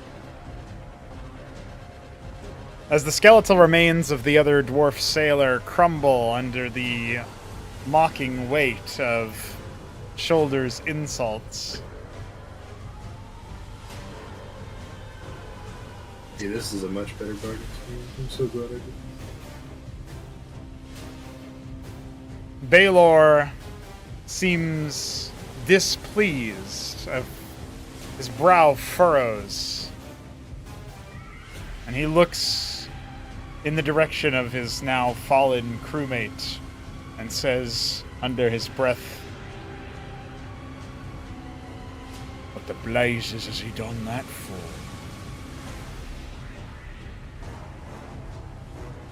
Uh-oh. Hey, you killed my friend.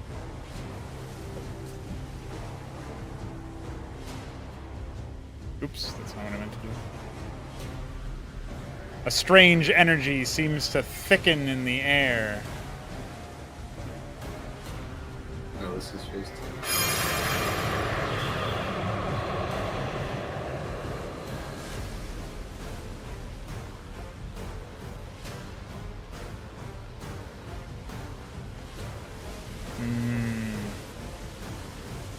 Jason, you watch in some horror and agony as Baylor seems to change before your very eyes. There's an aspect that you no longer recognize of this man. His flesh seems to start to wilt and wither, liquefying, falling off of him like water would a plank of wood.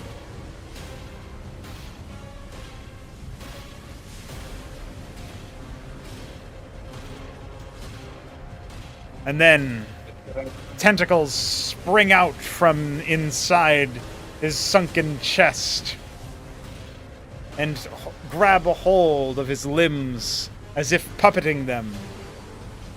With a sickened, strained look, the now clearly departed captain affixes his gaze to you, Jason, in your animalistic form,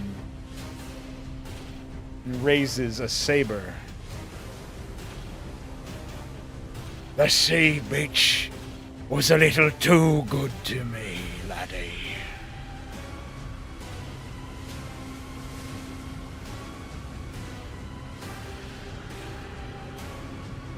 He in character unsmileyed. I mean, I'm a bull. I can't speak, so... The bull starts crying. The bull has a forlorn expression. All right, guys. It's a little after 1 a.m. So I'm able to continue for a bit, but if we want to end on that cliffhanger before whatever happens next happens next. If I add my $30, do we go for another hour? Oh fuck! I have to be up at 6:30. What if we add another hour for every time Shambler pinged me? How many times did he ping you? No, you're not casting. Yeah, he would Where are literally you? not be. Where are you? You'd see him casting live, and then he'd be like, hold on, guys, and then we would run another fucking session of combat. Where are you casting live so I can watch? It is. That was insane. He said, "Where are you casting live so I can watch?" It's a Galaxy Battle, Counter-Strike, man. Galaxy Battle is kind of like a funnier, mistranslated name of Cosmonarchy in a way. I feel like it's like what the Koreans would call it if they made a clone. You know, like the same way they had like Impact of Power, they'd have Galaxy Battle. So do I watch it on Twitch or something? You have to watch it on Kick. Kick. Oh God. Gotcha. Kick. Gotcha. Understand. Guys, Okay. we have to keep going. I just thought of a great this. If you want to watch some Frauder Strike, you know where to go. That's right. I gotta go to Kick. I'm gonna go to kick.com/. I Galaxy- don't remember. Galaxy Battle CS? Is that Yeah, that sounds about right. $10 one-time donation if you can send me a clip of you But saying it just the word links me Investor. to the Twitch, not to the Kick. So I'm A confused. clip of you say what in Counter-Strike? During the cast, too. Oh, okay. Yeah, I mean, I can fit that in anywhere, really, as long as I remember. I'll just be like, you know, this really reminds me of a Syndosaur, and then never elaborate. I go right into something else. Exactly. I'll do it better. I'll do better. it better than that. I'll say it as something actually does remind me of it. Like, it won't be a lie. Yeah. You know what I mean? That'll be good. Yeah. I'll just, guess. like, crowbar a frog or chicken reference, and then be like, and that reminds me of a Syndosaur. Oh, he comes out of the apartments. The old Beretta's blazing. Yeah. And then, you know, just never comment on it. Sponsorships like that are exactly why he's going to kick us out of this session and me into bed. Oh, yeah. He charges in blindly like Benson. Oh, he gets his entire team killed. Oh, they all just cease existing somehow. I feel Yeah, like that. Did the admin reset the server or team something? really animated. Maybe He's instead of really a putting $10 the one-time B in one-time Beretta. donation, They must have prayed the Versal before that round. it's $1 per reference. Oh, $1 shit. per reference. Well, you would have to actually Yeah, watch yeah. the broadcast at 6:30 or 7 o'clock. Yeah, that's weird. I'm not Okay, well, I'll try my best to catch it. I'm usually up working then anyway, so. Hey, there you go. You post a link somewhere, I'll probably. Alright, it sounds like this is our cliffhanger. Yeah. Yeah, Seems, I'm tired. I'm sorry. Was falling asleep. I didn't fall asleep, but I about fell asleep. No, yeah, The it's pretty turns are close. long, and I get I'm that just- for sure. I'm just sacred flaming, so. Yeah. You were saving it for a moment like this, you know? Yeah, I was saving it for something. I wasn't gonna cast to be my only spell right at the start of the fight. Good thing you still have that inspiration. I would. Yep, Augustius is double inspired because his god showed up, unlike your god's bunch of losers. My God, You showed don't up want by my allowing god me to show up. exist You're as it is. fighting the results of my god. Well, I mean, pick a better god, dork. He is trying to, I think. That's why he's a bully. Buddy. Yeah, it's true. I'm glad that he didn't turn into a giant squid because then everybody would have been confused. Like, which squid is which evil Kamari do we kill? Anytime Augustius tries to brag about his god to Shoulder's literally just gonna be like, "Your god exists, but in my realm," and it's gonna be vicious mockery check. Yeah, but Augustus wouldn't. He's not that. He wouldn't. He wouldn't do that. Yeah, but then Fizz is gonna be like, yeah, but I climbed your god, so it's mine now. My god now. And Augustius cast guiding bolt on both of them, and then walks away. Yeah, but you'd be vicious mockery, so you'd have disadvantage on the attack roll. That's okay. Augustus wouldn't care. He doesn't care about anything. I can't wait to go to like Driggle's realm in the dinner campaign, so my Goliath can just be like, "Yeah, this is bullshit. You guys are just hallucinating." Oh wait, so are we going to do this for every character, or is it just Jason and then the new Every people? character. Well, so Oh, two of man. them already went through a trial. So Oh, Benson yeah, and just Shoulder Shoulders already and went Benson's. through. So it's of the original 4, Jason and Mithridates have to go through still, and then obviously Fizz and I am excited for Mithridates, that's for sure. Yeah, because nobody knows The anything. Lord, the Lord What? is coming. Yeah. I would like it if there weren't more pressing matters, like a fucking dragon. I do think Shoulder is going to go back to the Book of the Dead and be like, oh, well, since no one knows the name Sirite, I'll just cross it out. Maybe that'll elicit a reaction from Mithridates, but I do not know. Anyway, good night, Kings. I'm GGs. sleepy. It'll be a good sleep, even if it's a short sleep. That's right. I'll see you guys. Yep. later. My girlfriend already knows what I'm doing all weekend. I foisted the Cosmonarchy tournament brackets on her, so yeah, she knows I'm gonna be watching it really all day tomorrow or Sunday. Man. Vicious Mockery, so beast. Yeah. Good night.